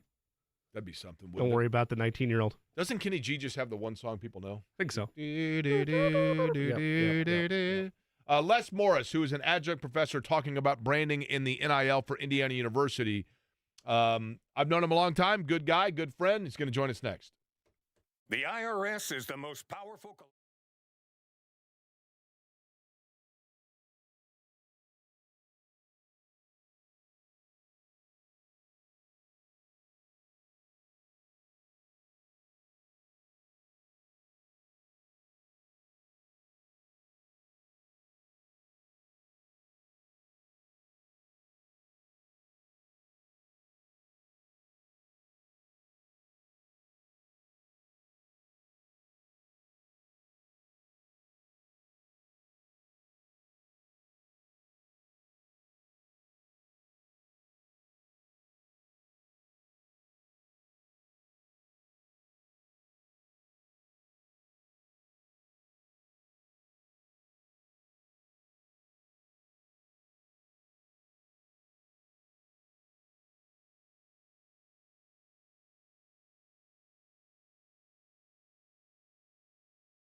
Halfway through the show already on a Monday. Good news for Indiana fans as we've deviated from talking that subject matter. But big news that happened over the weekend, and it kind of went, did we say off the radar or under the radar? It's off the radar, right? Under, right? Under the radar? Yeah, because you're flying you're flying lower so that you don't get picked up by radar. So under the radar. I would think you'd go over the radar. Wouldn't radar be low and you want to be higher than that? I'm only going off of CIA movies and Top Gun, so I can't. I don't know. That's just. Would it just be off the radar altogether? Off the grid? Off the grid? Off the grid is a good one. Thank you. I think it's off the grid and under the radar. The Bermuda Triangle? I don't know. That Bermuda Triangle. I have a theory, by the way. The Bermuda Triangle is actually the Area 51 of the naval world. That's my theory. Over the weekend, though, on Friday, the headline, Federal Judge's NIL ruling throws NCAA into chaos. Quote, turning upside down. A preliminary injunction could be a boon for college athletes. A federal judge, this from the New York Post, ruled on Friday that the NCAA cannot enforce its name, image, and likeness rules that block student athletes from negotiating deals with boosters. It took me nearly 30 years to graduate from college and 7 attempts to graduate pass algebra. So I knew I needed somebody who could explain this in more simplistic terms so that I could understand it. So Les Morris, who's an adjunct professor that essentially created a class at Indiana University in NIL media branding, joins us on the program. Les, always a pleasure. How are you? Jake, great. Good to talk to you. Thanks. Okay, let's begin with this. And Les, you and I have had enough conversations that you know this over the years when talking to me. I have the maturity level of a 15-year-old, so I need you to talk to me like I'm about half that. This exactly means what? For those that are listening in our audience that are not totally aware of NIL and the NCAA's involvement with it, where do things stand now? What was it initially designed for, and how has it been forced to change and evolve? Jake, it's really a process that in my class we go back to athlete empowerment all the way back to professional baseball and Kurt Flood, who you know of, and certainly from your St. Louis days. And Flood's case, although he lost at the Supreme Court, essentially ushered in free agency in baseball in the 1960s. And if you follow that through line to intercollegiate sports, one of the seminal figures who I know you've heard of is Ed O'Bannon. And O'Bannon sued successfully and won rights to an EA game where he was featured without his knowledge. It's sort of interesting. He walked in, he was working for an auto dealer in Las Vegas, and he walked into a friend's house, and the friend's kid came up to him and said, "Hey, I know you from my video game," and he had no idea what it was about. So eventually, this led to a court case in the summer of 2021 called Alston, which was the case that, although it didn't deal with NIL rights specifically, Jake, it was very important, and it turned the table so that on July 1, 2021, we essentially started the NIL era. The NCAA said, in effect, we are not going to be able to police this anymore. We see what the Supreme Court has done. The Supreme Court in the Alston case issued a unanimous 9-0 opinion against the NCAA. And the majority opinion was not as scathing as the concurrence written by Justice Kavanaugh, who blasted the NCAA, saying that the whole notion of amateur athletics was folly. And that concurrence is still quoted in almost every decision and legal review article that's published today. So the NIL era started on July 1, 2021. And essentially, there were only 3 things that NIL was not. One was you couldn't have pay for play. So in other words, if a Purdue player scored 20 points, you couldn't pay him $10 for each point he scored. Another prohibition was that there had to be some work performed for the NIL. Now, that work could be a social media post, on a platform, and commonly was. So, or it could be holding a camp or signing autographs.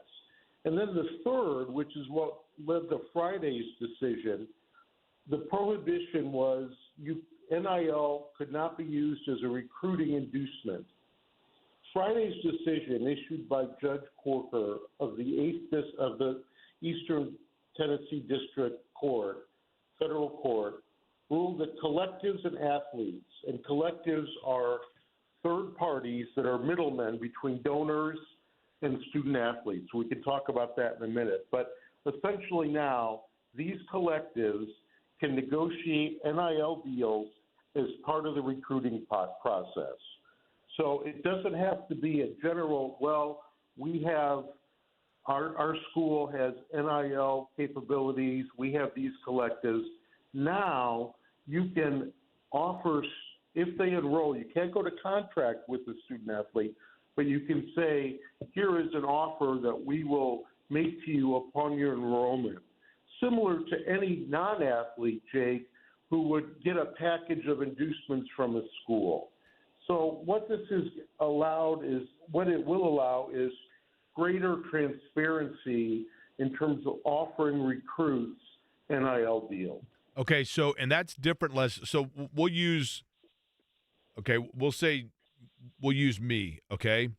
And let's say that I am a premier basketball recruit, and I am still in the open market, and I have 5 universities that I'm down to for my services. I can't take money from any of them until I sign a letter of intent with them. That is a true or false statement? True. Okay. And that's, so once I sign, so let's say I sign with State U, and I don't mean Indiana State, I'm just speaking generically here, okay? But I sign with State U, and they say, hey, we're going to give you a $500,000 NIL deal. So I sign my letter of intent, and now not only am I getting a chance to go to school there and play basketball there, but I'm getting $500,000 for it. That is different. Friday's ruling makes that different than how if it had been a year ago. Because a year ago you couldn't give that recruit a specific offer. You could just say, well, we have an NIL pool that last year raised $10 million for our football team. But you couldn't tell that recruit that if he came to said state university, this is an offer, and he would get this money upon enrollment. Gotcha. Okay. Second question, Les. So in other words, I am now, as Jake Query, the top-rated shooting guard in the country, I'm able to say to my 5 schools, hey, I've got you on my list, but you come to me with anything other than $500,000, you're off. You're out of the mix, right? And I could not have done that a year ago, but I can now, correct? That's correct. Okay. So then the second question is this, and that is that once I'm there and I get that $500,000, do I have then the right to, after a year, if I so choose, to then – is it a contract that forces me to stay X number of years, or is that to be determined between the player and the school on an individual basis? Well, the school is not involved except to the extent that this will force, and the NCAA wants this, NIL deals to go to contract. That's by far the best practice. It's not required, but most schools have in their NIL policy that they want to see a written contract. And that would all be spelled out. Players can have representation, and as you know, there is a whole group of people that are becoming NIL agents or holding themselves out as NIL agents. Unlike professional leagues, there's no certification process. I couldn't become a NBA player agent today unless I went through the certification process and passed the exams. But in the NIL world, at least as it exists now, Jake, that's not the case. Anyone can hold themselves up as an NIL agent, and you hear about the dark side of this. Sometimes that's a part of it, is that you have agents, so-called agents, promising things they can't deliver. But Yes, that would all be spelled out in the contract. Okay, but in other words, Les Morris is our guest, by the way, who's an adjunct professor teaching NIL media branding for Indiana University. So in other words, as I am trying to make sure that I can get $500,000 from State U, it is not an ambassador directly of State U that I am working with. It is rather people that represent the athletic booster of that, a la whether it be car dealers or business people or just independently wealthy people that want to see me playing for State U. That's who's paying me as opposed to the university directly? That's exactly right. And that's really an important point because it's not the university, it's the collective. So in other words, think of the collective as a funnel. Donors fund money into collectives. So like at Purdue, there's the Boilermaker Alliance. At Indiana, there's the Hoosiers Connect and Hoosiers for Good. And then those intermediary organizations pay the players. So the contract, the school is out of it. They review it. They make sure that the contracts aren't for, alcohol, tobacco products, anything that would reflect poorly on the university. But absent that, they're not a party to the contract. They review because they certainly don't want to get into trouble, but they're not a party. And in fact, that's what started the road to Friday's ruling was that it involved a quarterback who ultimately enrolled at the University of Tennessee. And Tennessee got wind that the NCAA was investigating the recruitment process of this five-star quarterback. And the Attorney General of the state of Tennessee, joined by the Attorney General for the state of Commonwealth of Virginia, filed a lawsuit against the NCAA. And they first said, we're going for a temporary restraining order, but you cannot shut us down in terms of recruiting this kid. We can make an offer, and that failed. The judge said, no, I'm not granting you a temporary restraining order. Then the parties came back and tried for a preliminary injunction, and that's what was granted on Friday. So right now we have this preliminary injunction.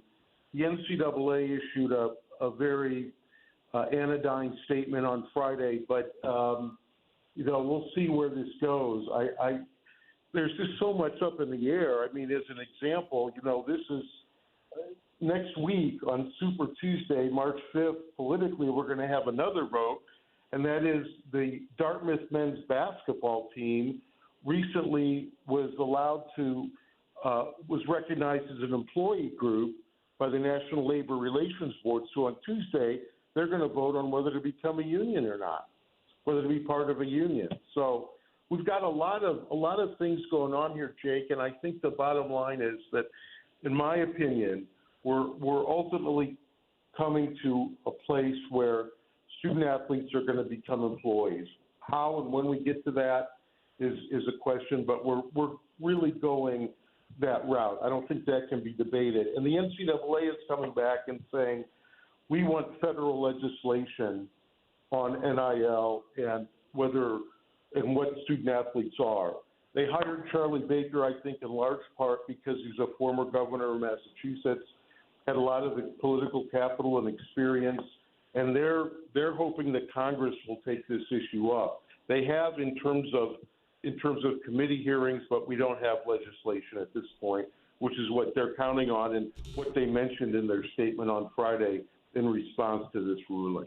Les Morris, adjunct professor at the IU Bloomington Media School, taking some time with us discussing NIL and the latest from the ramifications of the ever-changing landscape. Les, you mentioned transparency. I've read that a lot the last couple of days, and I believe, at least from the student-athlete or the athlete standpoint, it is imperative that they have a market or understanding of what their market value is through this process. That transparency, who does it impact more? The individual NIL collectives at each school now knowing it's less wild, wild west and at least understanding what type of money is going towards player A?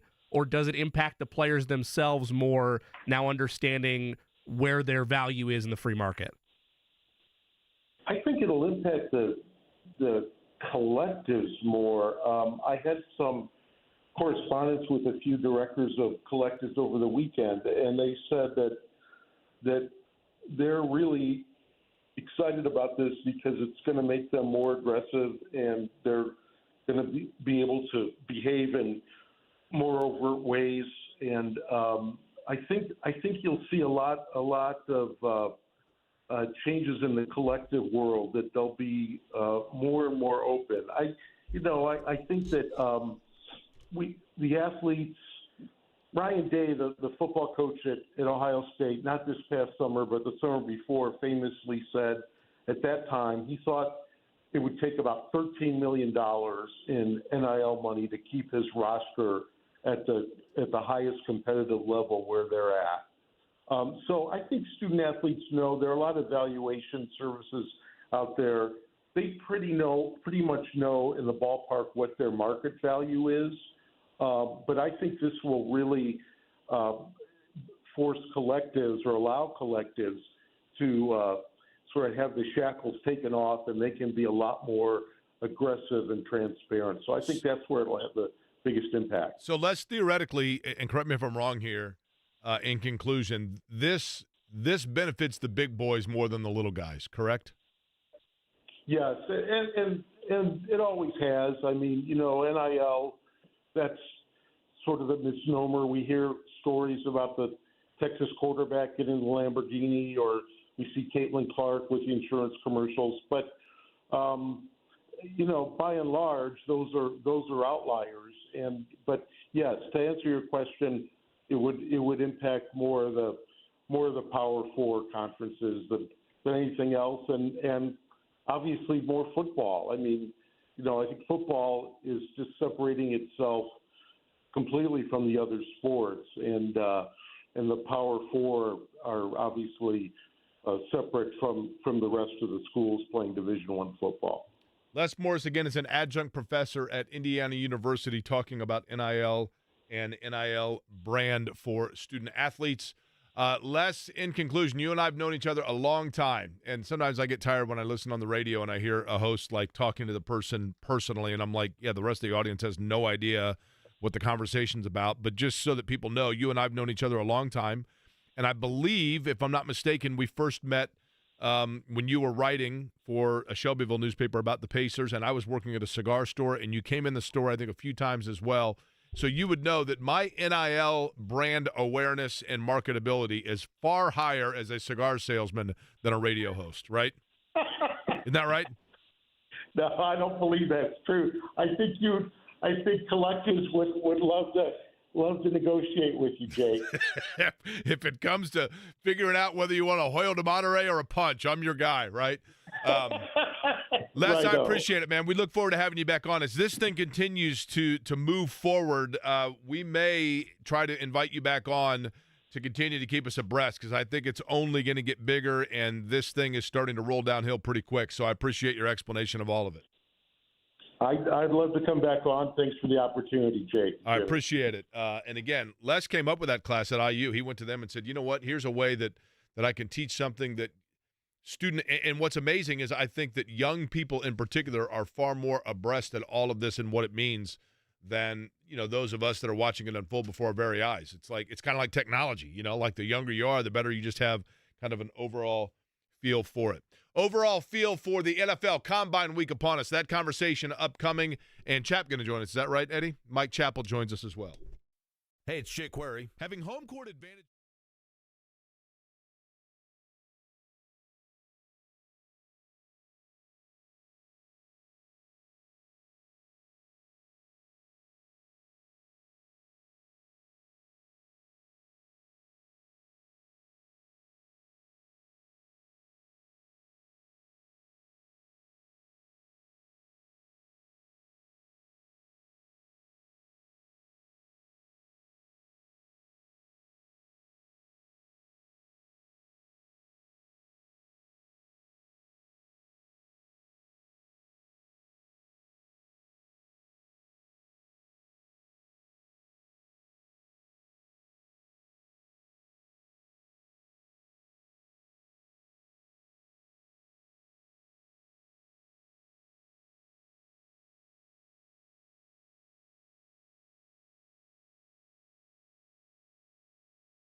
Thank you to Les for his time. A really good explanation there, actually, because I hope that gives people a little bit more of a basis or foundation as to what's going on. And I know it's a little bit laborious in talking legal mumbo jumbo, but it's going to have a big impact, I think, in college athletics moving forward and just the landscape of all of it. Combine week is upon us. Matter of fact, Jimmy, have you picked up your credentials yet? No, have you? Show field trip after this? You want to all head over? We can walk the tunnels? Yeah, assuming that's already open.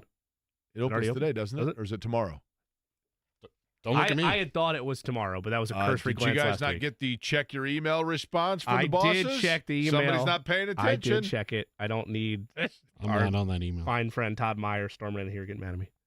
I did check it. I just don't remember. I asked earlier, and I believe the answer was check your email.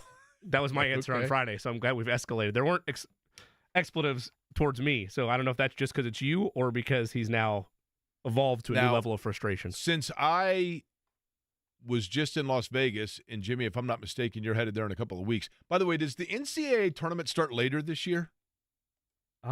Selection Sunday is St. Patrick's Day. Wasn't St. Patrick's Day always like the opening weekend?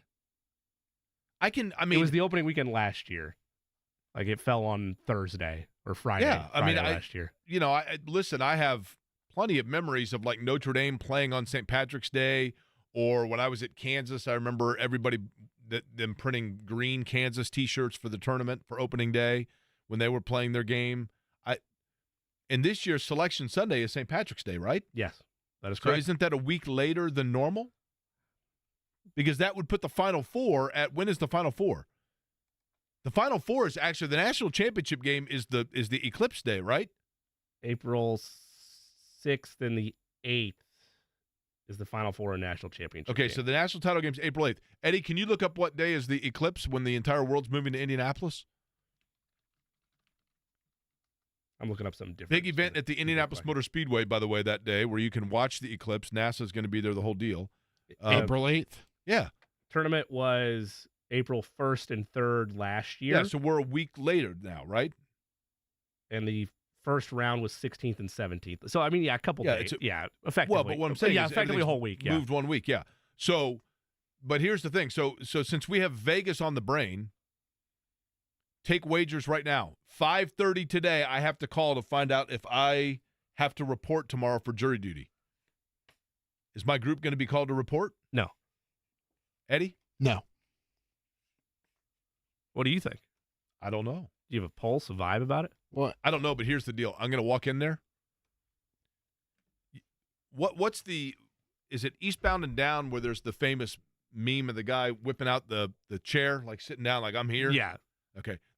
If my group is selected and I have to report tomorrow morning, 8 a.m. for jury duty, I'm walking in with a T-shirt that says Foreman. And I'm walking in and I'm like, here's the deal. I'm cool with whatever jury, but listen. They're guilty. Yeah, exactly. That's They're it. guilty. That's all you need. I'm going to walk.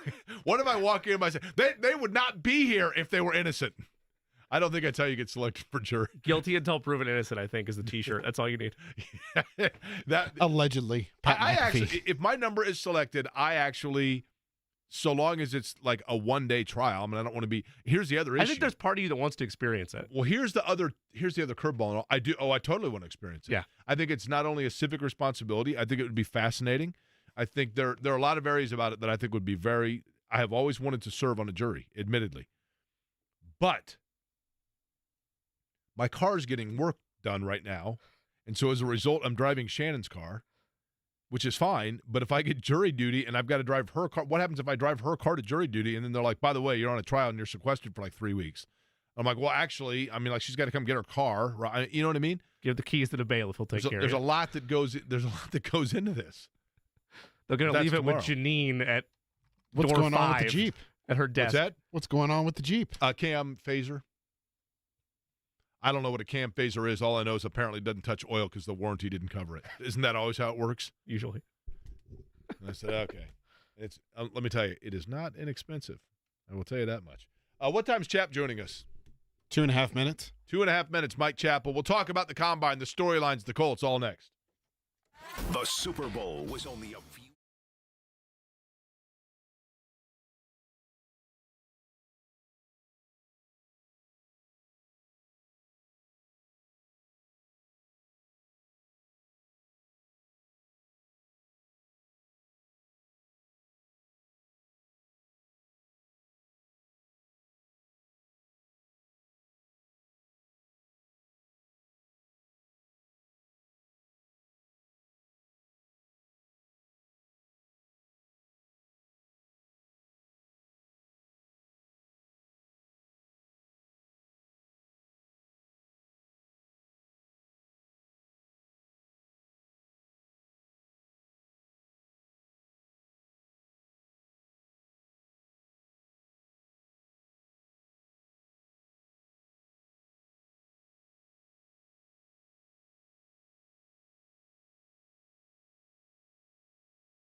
NFL Combine week is upon us.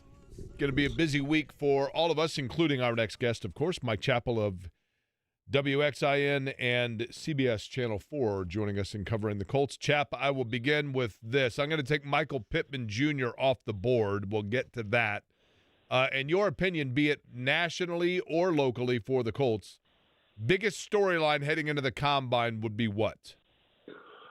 Yeah, I posted this about my 3 or 4 things that Ballard and Steichen will address on Wednesday. Pittman was one. And my number 2 was getting an update on Anthony Richardson.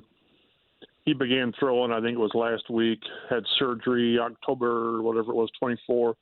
And I mean, he's only the most important player on the roster. So that, and then, you know, where do they stand on their other pending free agents? And it's funny, all of the of all the questions that they're going to field, a lot of them they won't. Chris Ballard won't address because that's not what they do. They don't talk very seldom talk contracts or where they are, franchise tag, long-term deal for Pittman, or re-signing Rigo or Kenny Moore or Grover or whomever. Those are the main things, and then we'll talk on areas of interest or areas of concern with the roster and all that. It's really important to talk to these guys. This will be the last chance. Some guys will go to the league meetings and they'll have Steichen and Ballard, but for the most of the indie media, this will be the last chance to talk to these guys prior to the draft. So you kind of try to hit all the areas, and it's funny, you always hear after these things, maybe after the state of the team that we got from Ballard and even Steichen at the end of the season. But you guys didn't ask the hard questions. You got to keep.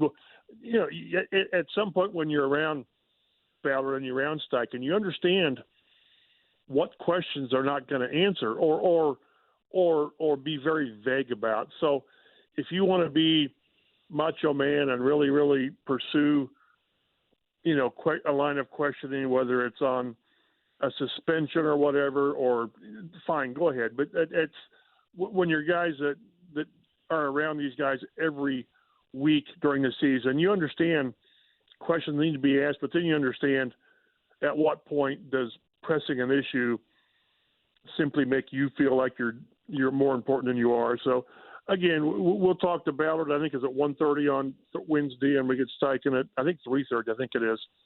And we ask the questions, and they'll answer what they want to answer. Well, they'll answer everything. It's just we won't get a lot of specific answers on much of anything, but that's the game we play.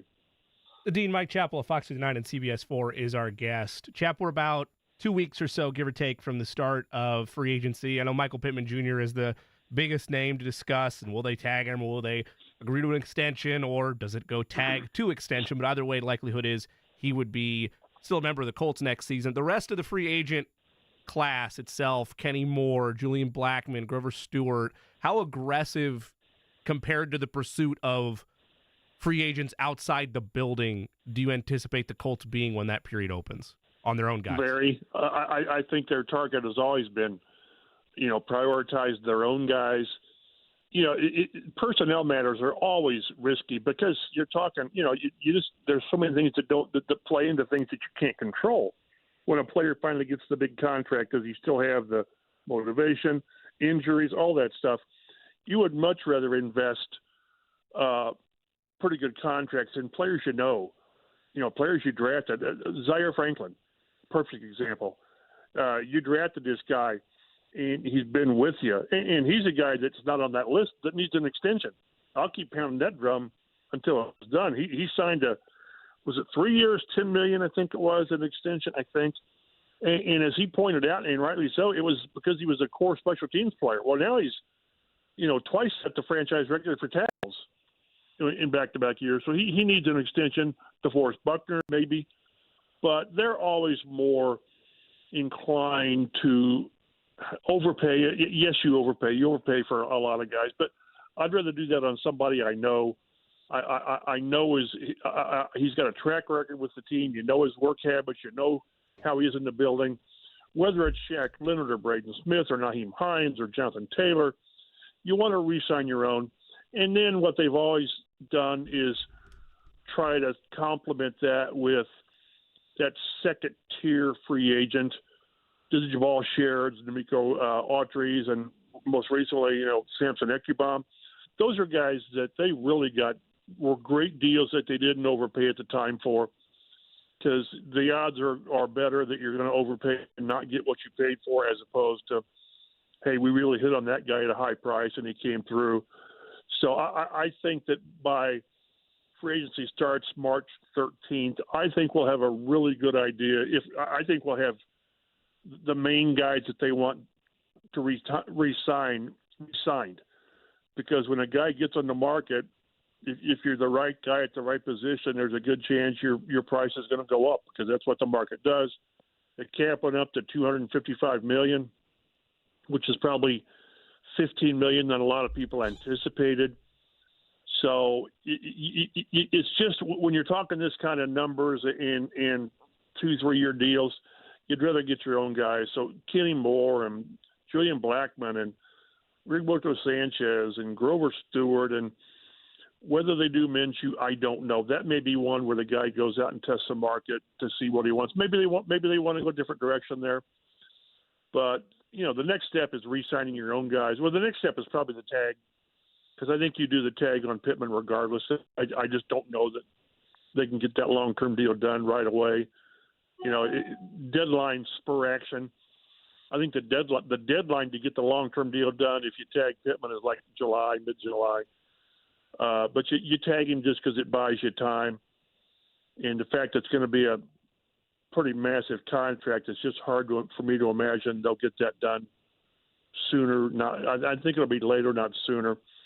So it's always, the next step is always trying to re-sign your own, and then you've got a better idea of what you need to address in the draft or free agency and then the draft. Because if you retain Pittman, which they probably are going to, then if you re-sign Kenny Moore, then cornerback is still important, but not quite as important. Safety with Blackman, same thing. Grover Stewart. It's always trying to limit the damage or the leakage from free agency. Chap, if you had to guess, Mike Chappell is our guest. When it comes to the NFL Combine, I have my own thoughts about how the league itself has kind of shifted from this being like the end-all be-all top secret Area 51 thing to it's just kind of an overview, et cetera. But right. Having said all of that, if you had to guess, give me the most recent player that became an impact player that you can think of that the Combine is where they truly introduced themselves to the Colts and got on their radar. Wow, that's a good question. Top of my head, I don't know if I can tell you or not, but because, again, these guys have done their homework coming into here. The Combine sort of, refreshes, or you hone in on guys. Boy, I don't know if I can give you a guy, and there's probably somebody that just should jump out. It's obvious from last year they really, really favor guys who test well. I mean, on-field test well, the 40 times and all those, because most of the guys that they drafted were at the top of their position, whether it's the offensive lineman, whether it's the quarterback, obviously. But boy, a player that really came, because I always have a problem for a guy who, when the Combine's over, they say, well, this guy really, we didn't know about this guy. Well, everybody knew about this guy. And if the Combine blew you away, then what were you doing before that this guy wasn't on your radar? I'm sure there are guys, and I'm just drawing a blank. Maybe you have someone in mind, but nobody. I don't. The Mike Mamula type guys back in the day. I just don't see those guys prevalent. I kind of get the feeling, Mike Chappell, and you tell me if you agree with this, but I kind of get the feeling that at this point, in a perfect system, the way it should be, would be that you have been able to start to wither down your lists based on film and interviews and scouting.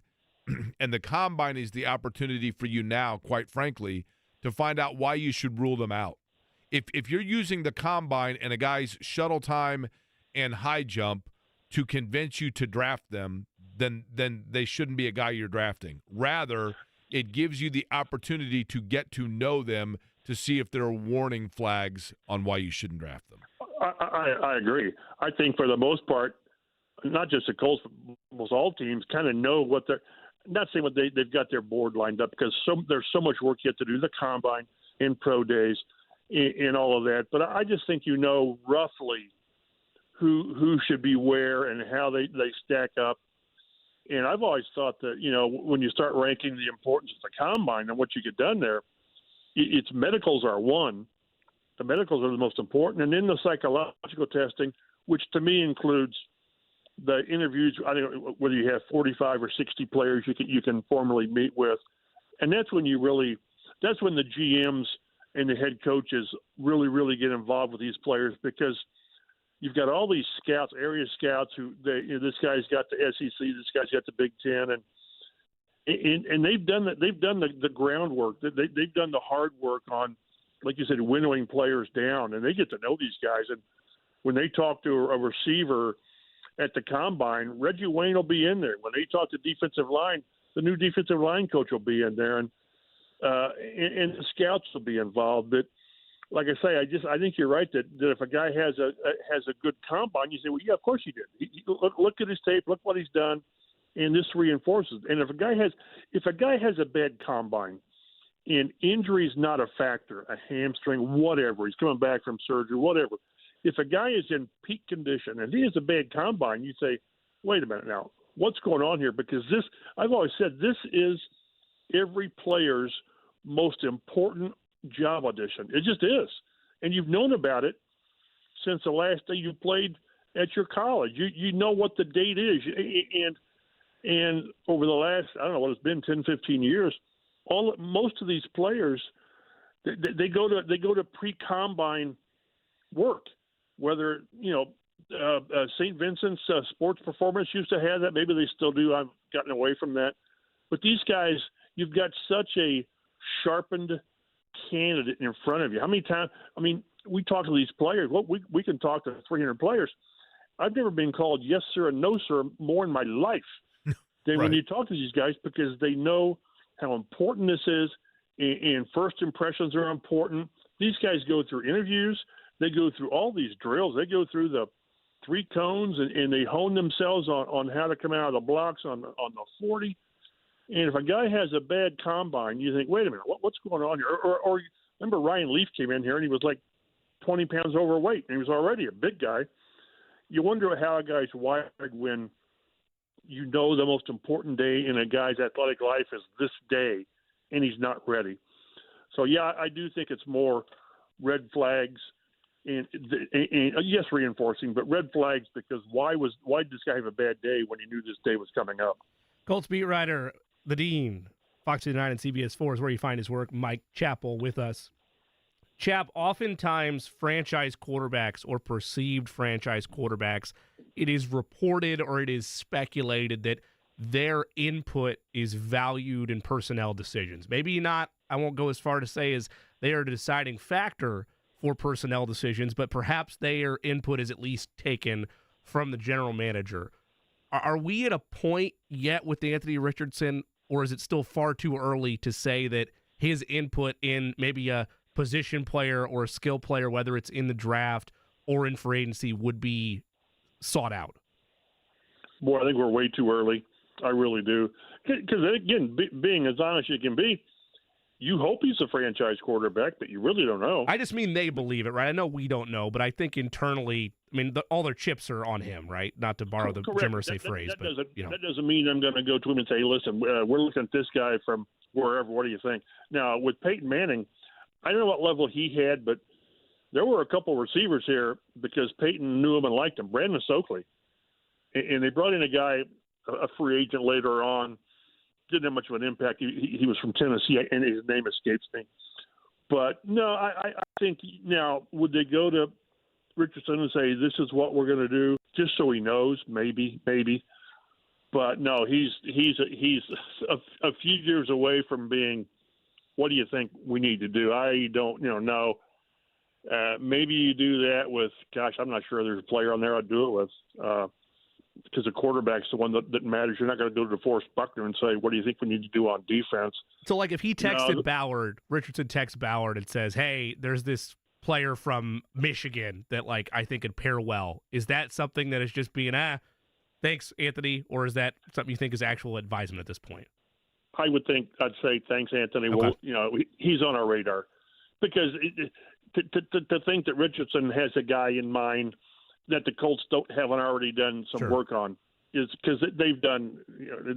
Again, these scouts. I always kind of laugh when I see on Twitter or X, whatever you want to call it now, is when the Colts had a scout at South Carolina State looking at this guy.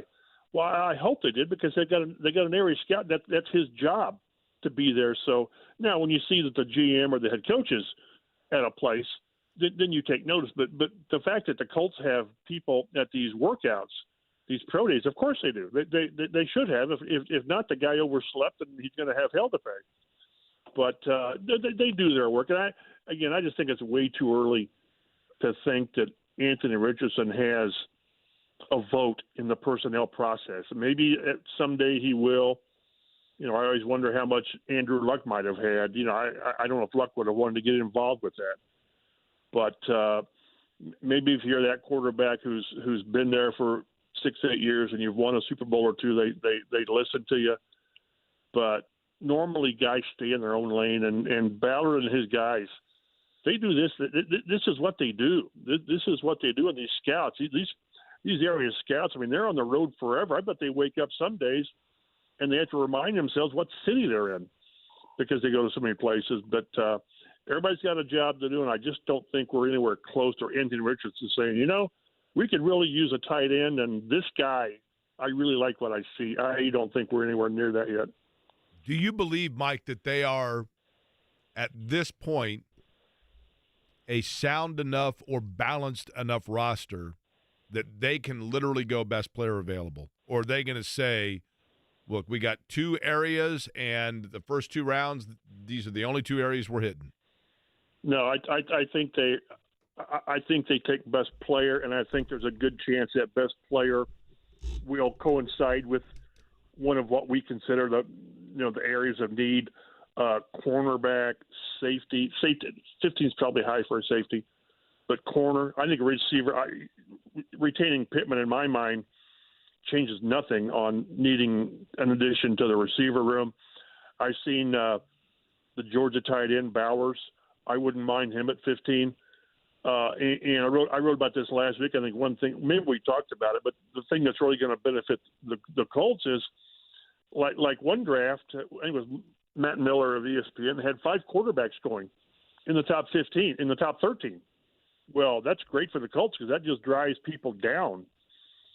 So yeah, but because of all that, I think they're going to have a really, really quality player, whether it's a corner, whether it's receiver, whether it's Bowers at tight end if he lasts that long, and maybe even in the second round you can address one of those needs. Good because we always say what their top 4 needs are, and most of us in the media we agree on what they are.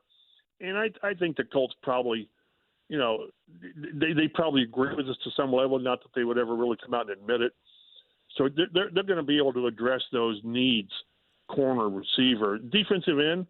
I mean, maybe it's kind of crazy that a team that set an Indy record with 51 sacks needs help at pass rush, but they do. They need a guy. They need the guy.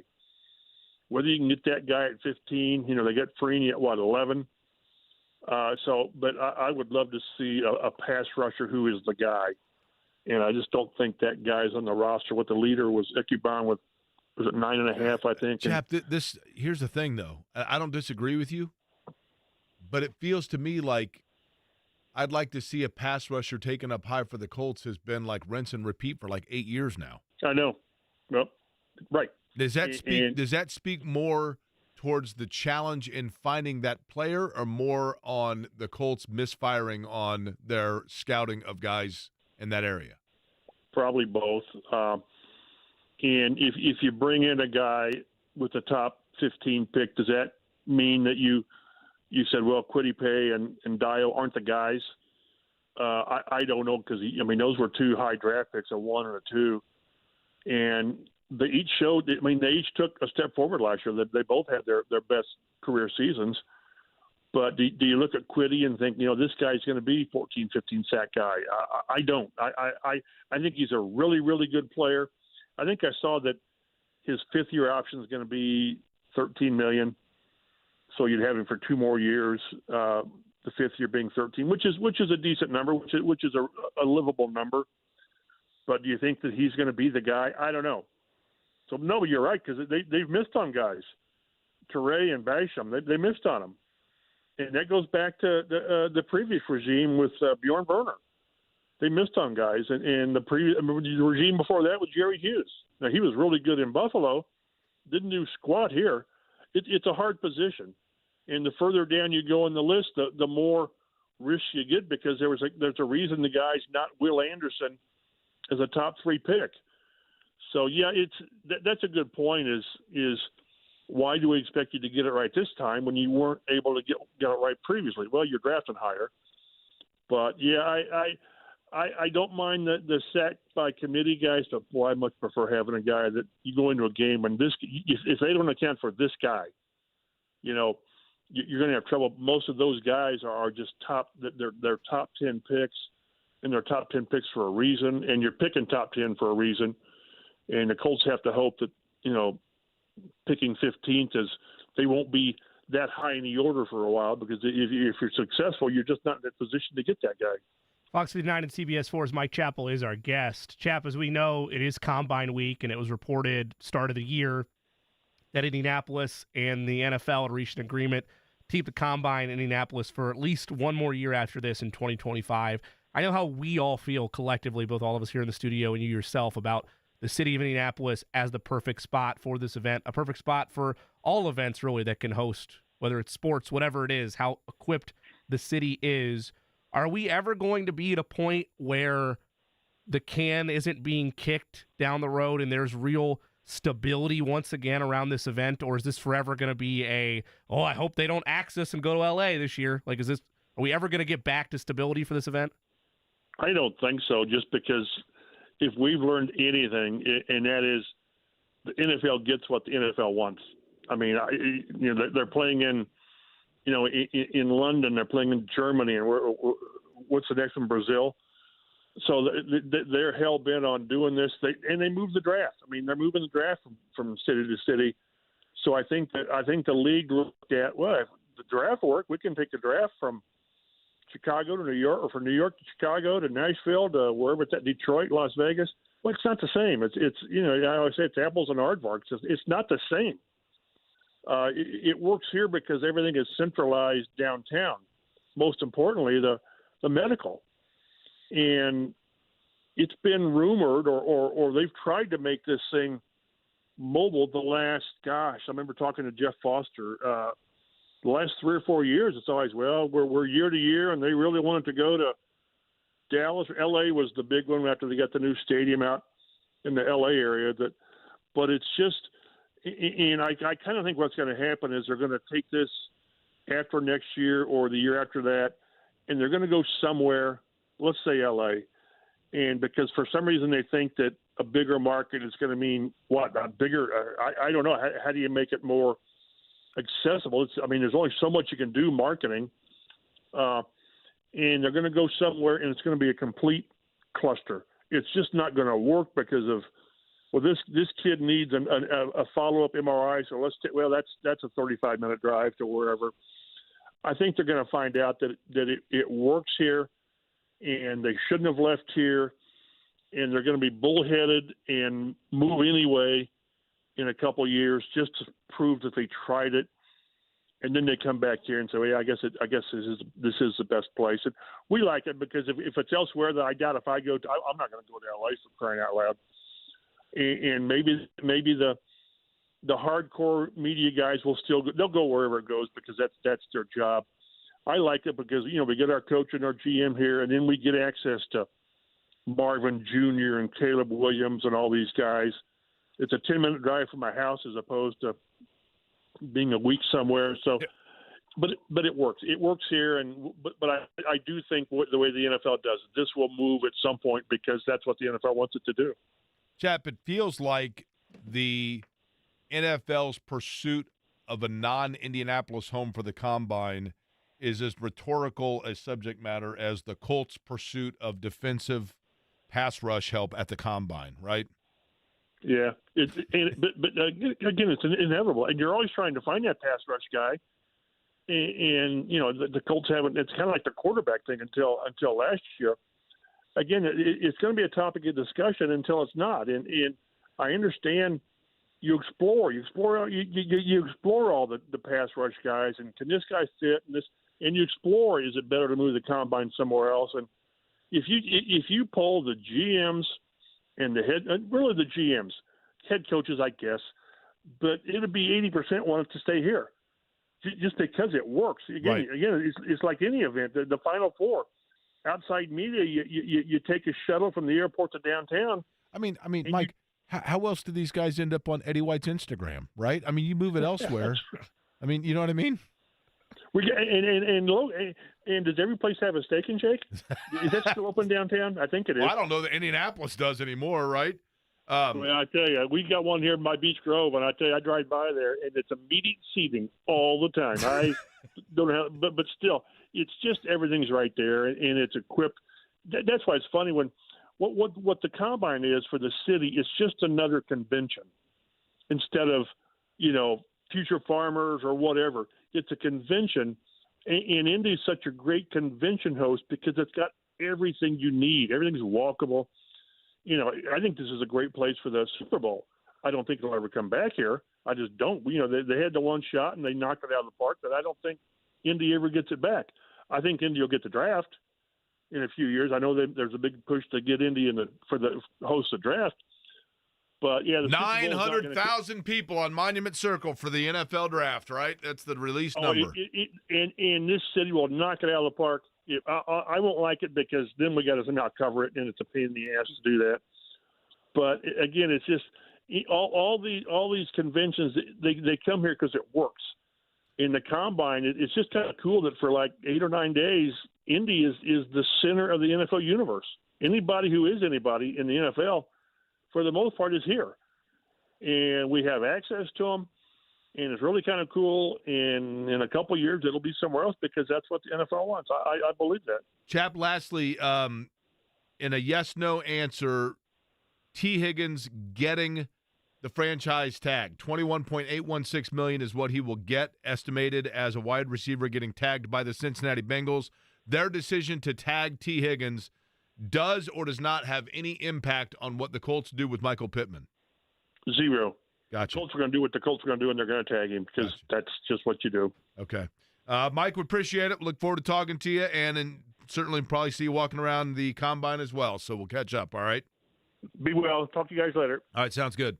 Mike Chappell from WXIN and CBS4. Earlier we talked about the NIL stuff, but we didn't necessarily get into college basketball in depth in terms of where everybody slots. Jimmy has some information on the latest rankings, how it affects Purdue, and Mike Woodson said something that, to quote CNC Music Factory, makes you go, and we will play that next. Your nose is for breathing.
Earlier about how I saw U2 in Las Vegas in the Sphere. You may recall in 1987 Indiana. In 1987 in Indianapolis, U2 was in concert. Their opening band was Los Lobos. Los Lobos had a travel issue, couldn't make it. U2 went out disguised as a country western band, basically got booed off the stage, and then said, by the way, that was really us that were out here. And everybody's like, are you kidding me? Speaking of Los Lobos, who I've always liked, Los Lobos and Little Feat going to be in concert. We have tickets to give away. Do we know where that concert is of the many venues now that are around, Eddie? Yes. It is? Everwise Amphitheater at the White River State Park. Now, that's formerly TCU, right? I would assume, yeah.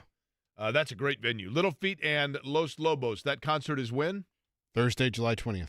So if you would like to go see Little Feat and Los Lobos, or if you just simply like on a nice July evening to be able to go to the amphitheater right at White River, right there across from Victory Field, we will give those tickets away coming up in just a couple of minutes. So pay attention is what we're getting at.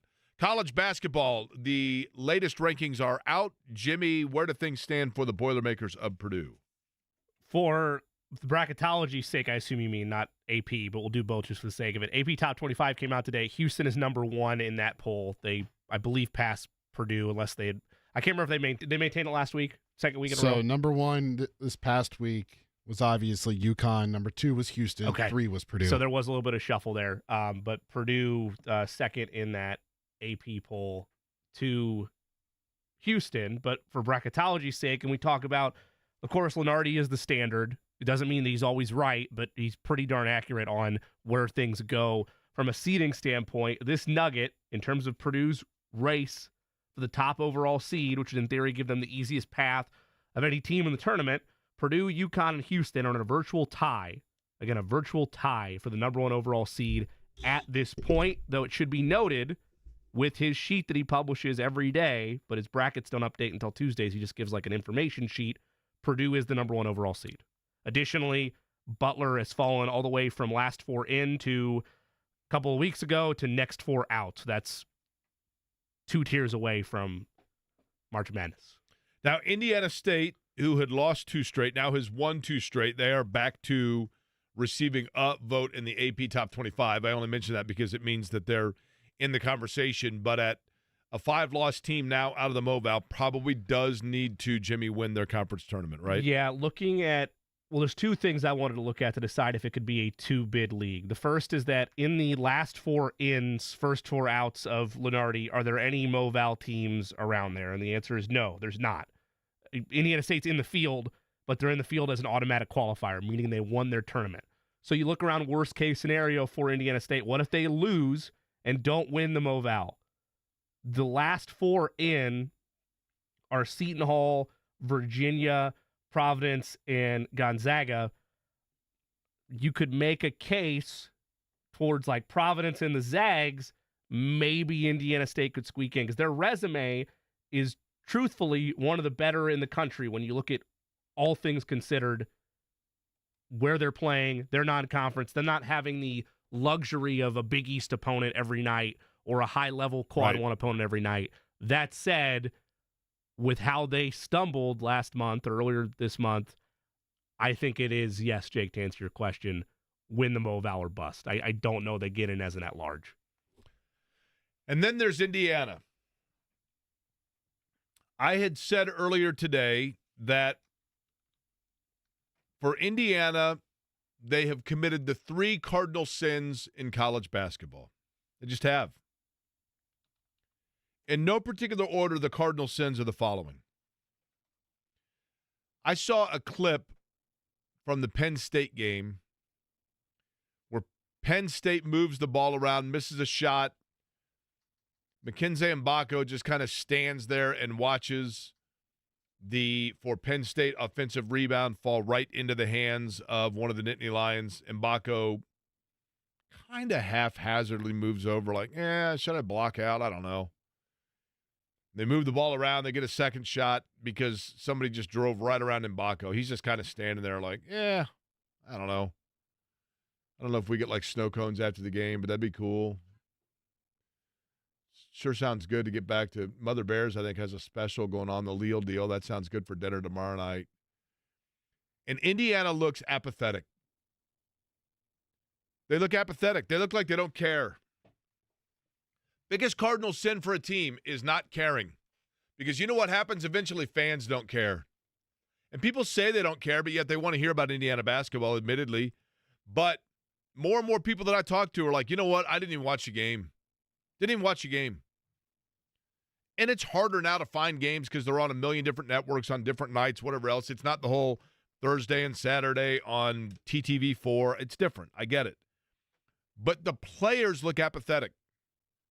And you've heard me say 1,000 times that one of the things that Indiana fans want, probably more so than any other school, is they simply want players that have an appreciation and understanding or a passion for representing Indiana University and understanding what it means, maybe not even to that player, but to the fan base about being able to play for that school. And the IU players don't look like they have it. Some do in moment. I'm not saying that any of them are guilty of that game in and game out, like all the way across the board. All of them have had moments. But for the most part, excluding Xavier Johnson maybe, they've all had moments where they've looked like they've wanted to play for Indiana. But Xavier Johnson is one guy, for example, that like he just thinks like, whatever. They look apathetic, and that means that it bleeds over to fans being apathetic. Cardinal sin number 1. Number 2, you should never lose to teams that you're expected to beat. And yeah, it's arrogant, and it's delusional, and it's antiquated for Indiana to think that playing Northwestern is an automatic win, or that playing Nebraska and Penn State, which only have a basketball program to keep their fans entertained until spring football, it's arrogant to think that those should be automatic wins, but they at least should be competitive. And you go a year where you don't beat any of them, that is a massive cardinal sin for Indiana basketball. But the biggest cardinal sin is the following: accountability and not having it. We want accountability in life. We want it from our friends. We want it from our partners. We want it from our coworkers. We want it from our bosses. Everybody wants accountability. They want to see accountability. They want to know that when things are not delivered, that somebody is accountable for it. And that starts with coaching. I don't know Mike Woodson. I'd love to have Mike Woodson on this program and ask him about certain things, but for whatever reason, I don't even think he's ever on this station, right? I have no idea why. Is it because of fear of accountability? Maybe. But players aren't accountable. They're not held accountable. Xavier Johnson has had more at-bats than Tony Gwynn. And a lot of swings and misses for that matter. But there's never been accountability, right? In games, when players are out there and they're lollygagging around, Joe Hillman said it best. They go out and have a lazy effort, and then the next game, they go out and the same roster's out there, same starting lineup. It's like, wait, what? No accountability. Nobody's held accountable. And then Mike Woodson finally decided to address that today and claim to take some accountability in the worst explanation of it known to man. Here it is. Sometimes coaches don't want to take the blame and they want to put it all on the players. I'm not that type of coach. Even though I don't miss jump shots, wide open shots, and don't miss free throws, I'm still a big part of it. And, I take a lot of responsibility. So all I can do right now is continue to work with my team and try to put them in the best position possible to be successful, and hopefully they'll come through for us. Okay, we're going to do this again, and I'm going to do it like Dick Vitale in the old days with Freeze It. Eddie, I'm going to have you play that bite. Sorry, that's a radio term. I'm going to have you play that quote, and I'm going to have you stop it a few times. You ready? Play it. Sometimes coaches don't want to take the blame, and they want to put it all on the players. I'm not that type of coach. Freeze it. So right there, I'm not that type of coach. I'm not the type that puts it on players. I'm not that guy. I'm standing here before. Hallelujah! Hallelujah! Mike Woodson is taking accountability. I love it. Continue playing, Eddie. Even though I don't miss jump shots, wide open shots, and don't miss free throws, I'm still a big part of it. And Freeze it. He missed a big layup there. Freeze it. That's exactly Which is correct. Continuing the sentence. Let me go ahead now and pawn accountability everywhere but on me. Let me passive-aggressively defy everything that I opened this statement with. Last one. Play it again, Eddie. Play the rest of it. I take a lot of responsibility. So all I can do right now is continue to work with my team and try to put them in the best position possible to be successful, and hopefully they'll come through for us. Okay, freeze it. Hopefully they'll come through with us. That's a passive-aggressive way of saying, look, I told you guys what I want them to do, but if they don't do it, it's not because of me. They didn't come through. Zero accountability. Accountability and responsibility starts at the top. Indiana doesn't have it right now. I'm not saying they can't. I'm not saying they haven't in the past. But right now, on this, the end of February 2024, Indiana right there at the very top has zero accountability, and that's why that program for right now in the Big Ten is an absolute dumpster fire. Hopefully they'll come through for us. Stay near home with home court advantage for your heart. Rated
Today's plays of the day, college basketball and the NBA. A little trip to the Southland Conference. We'll scoop the 9 on Lamar as they are at home against McNeese State. 8-1-1 are the Cardinals against the spread this season. Pacers and Raptors tonight will lay the 6 on the Pacers at home. You know the usual bet. Give me over 33.5 total points, plus assists for Tyrese Halliburton. And last college basketball bet that I forgot on the onset, give me TCU on the money line over Baylor. Anything from you, good sir? Negative. Nothing from Eddie. Those are your plays of the day. You have no games, Eddie. Okay, let me pick one here. I'll pick a college game. You ready? I mean, Sol Bossa Nova gets to play a little longer. Okay, here we go. Campbell. They're the Fighting Camels, right? Campbell and UNC Wilmington. J&B just walked in and was like, what is going on? Campbell is they're at home against UNC Wilmington, and they are the Camels. I believe they're the only Camels. They are not going to get smoked, though. Who are you taking, I'm sorry? Campbell. Okay, you're taking Campbell. Yep. They are getting 9. You taking them on the money line, or are you scooping the 9? No, they're going to win outright. All right, plus 330 money line. No soup for you, right? All right. Campbell. No scoop for you. Campbell's in what state? North Carolina, right? Exactamundo. You're just like a little pocket Greg Rakestraw right there. John, it's great to see you. I know you were out on remote on Friday, but I haven't seen you in the studio. I haven't been in the studio for almost 2 weeks. Hey, there's my mom calling right now. That's good. By the way, tomorrow, here's the money line we should put on. I will get selected for jury duty, yes or no? Yes. Yeah. So? Now, do you know what you're going to be having to be a part of? Well, all I know is I'll be foreman. Tonight, I have to call here in about 2.5 hours to find out if my group has been selected to report in the morning. Then, if it is, then I have to get up and go report in the morning. I didn't get selected, but I was in the final grouping, and a crackhead was representing himself in Morgan County. And I said, my God, I want to do this so bad. It was awesome. He came in, kind of dressed like me. He came in shorts and high top tennis shoes. What was the crime? I think he was caught with drugs. He was caught with drugs. Okay. Yeah. So he down by the represented river, himself. by the White River with drugs. By the way, I've decided His quote was, all I was blanking doing was sitting and minding my own business by the blanking river, and this blanking pig came up and pinched me or something like that. I go, okay, I'm staying. Did he throw Your Honor in there here. once or twice? No. Jake, I've decided that this whole process you're having to go through jury duty, where it's a phone call to then potentially go in, this is the same just confusing process that should be set up for Kalamazoo for the worst 4 tournament. Yeah, it that's should be not a a bad call call before a call in terms of if you make it or not. Those teams have to call the night before to find out if anybody else actually lost more games. Hey, does anybody need puppies? My mom has puppies to give away. My mom, apparently a dog from the woods just popped out of the woods and gave birth to a litter of puppies, like right on her yard. So here's the thing. Anybody need a puppy? Do we know the breed? But we have to. I think it is, I'll call it, I'm not sure, a border collie-like. Esque. It's probably sounds like the way it happened. It's a Pepper. border crossing collie. If you take the product Dr. Pepper, like these puppies are probably to a border collie like Dr. Thunder is to Dr. Pepper. Here's the thing, though: you have to be careful in your handouts because there are people that will take puppies for very, very, very nefarious reasons, inhumane reasons. Yes. Well, we won't have any of that. My mom will kill somebody for that. We got to screen it, right? I mean, literally kill somebody for that. So, yeah. So, how many did she say? 7. Is she going to keep any of them? I hope not. I know. Are you keeping any? I hope there's no way I am. So you're saying a dog just wanders onto the property and pops out 7 puppies. And she doesn't, so it's a stray dog? Yes. Okay. So she's taking care of the puppies? They're black and white. That's Border collies. Who wants them? All 7. Let me know. Down there, I would think that people down there like to have dogs because they have open land, right? Yeah. And some act like that they, are ones that are in the business and they're not. They're idiots. So a lot of idiots down there. Okay. Well, like the guy that represented himself in court, right? I know it. I was just minding my own business by the river. I said, tell me more, buddy. We got tickets to give away for Little Feet and Los Lobos coming up at White River. That is in July. But if you would like them, Eddie, how would you like to give those away? Caller number? Let's do 4. That's what don't seem so excited about it. Number 4, that's what the Pacers are going for tonight. Okay, and no Aaron Nesmith tonight, right? Correct. Okay, and John, you will be talking about that. Yeah, and I'm more going to talk next, about right? this crackhead being like Tom Cruise and a few good men. You can't handle the truth. You need me on this, man. I can't spell you the truth. You want me on this, man. You don't talk about at parties. I can't spell the truth. All right, we'll be back at it. We'll see if I'm here tomorrow. I'll either be good to see you guys. on a jury or I'll be here tomorrow. Go if it's fun. John's go. up next. Yeah. 93.5 and 107.5 The Fan. Your home for indie sports. Now with even more.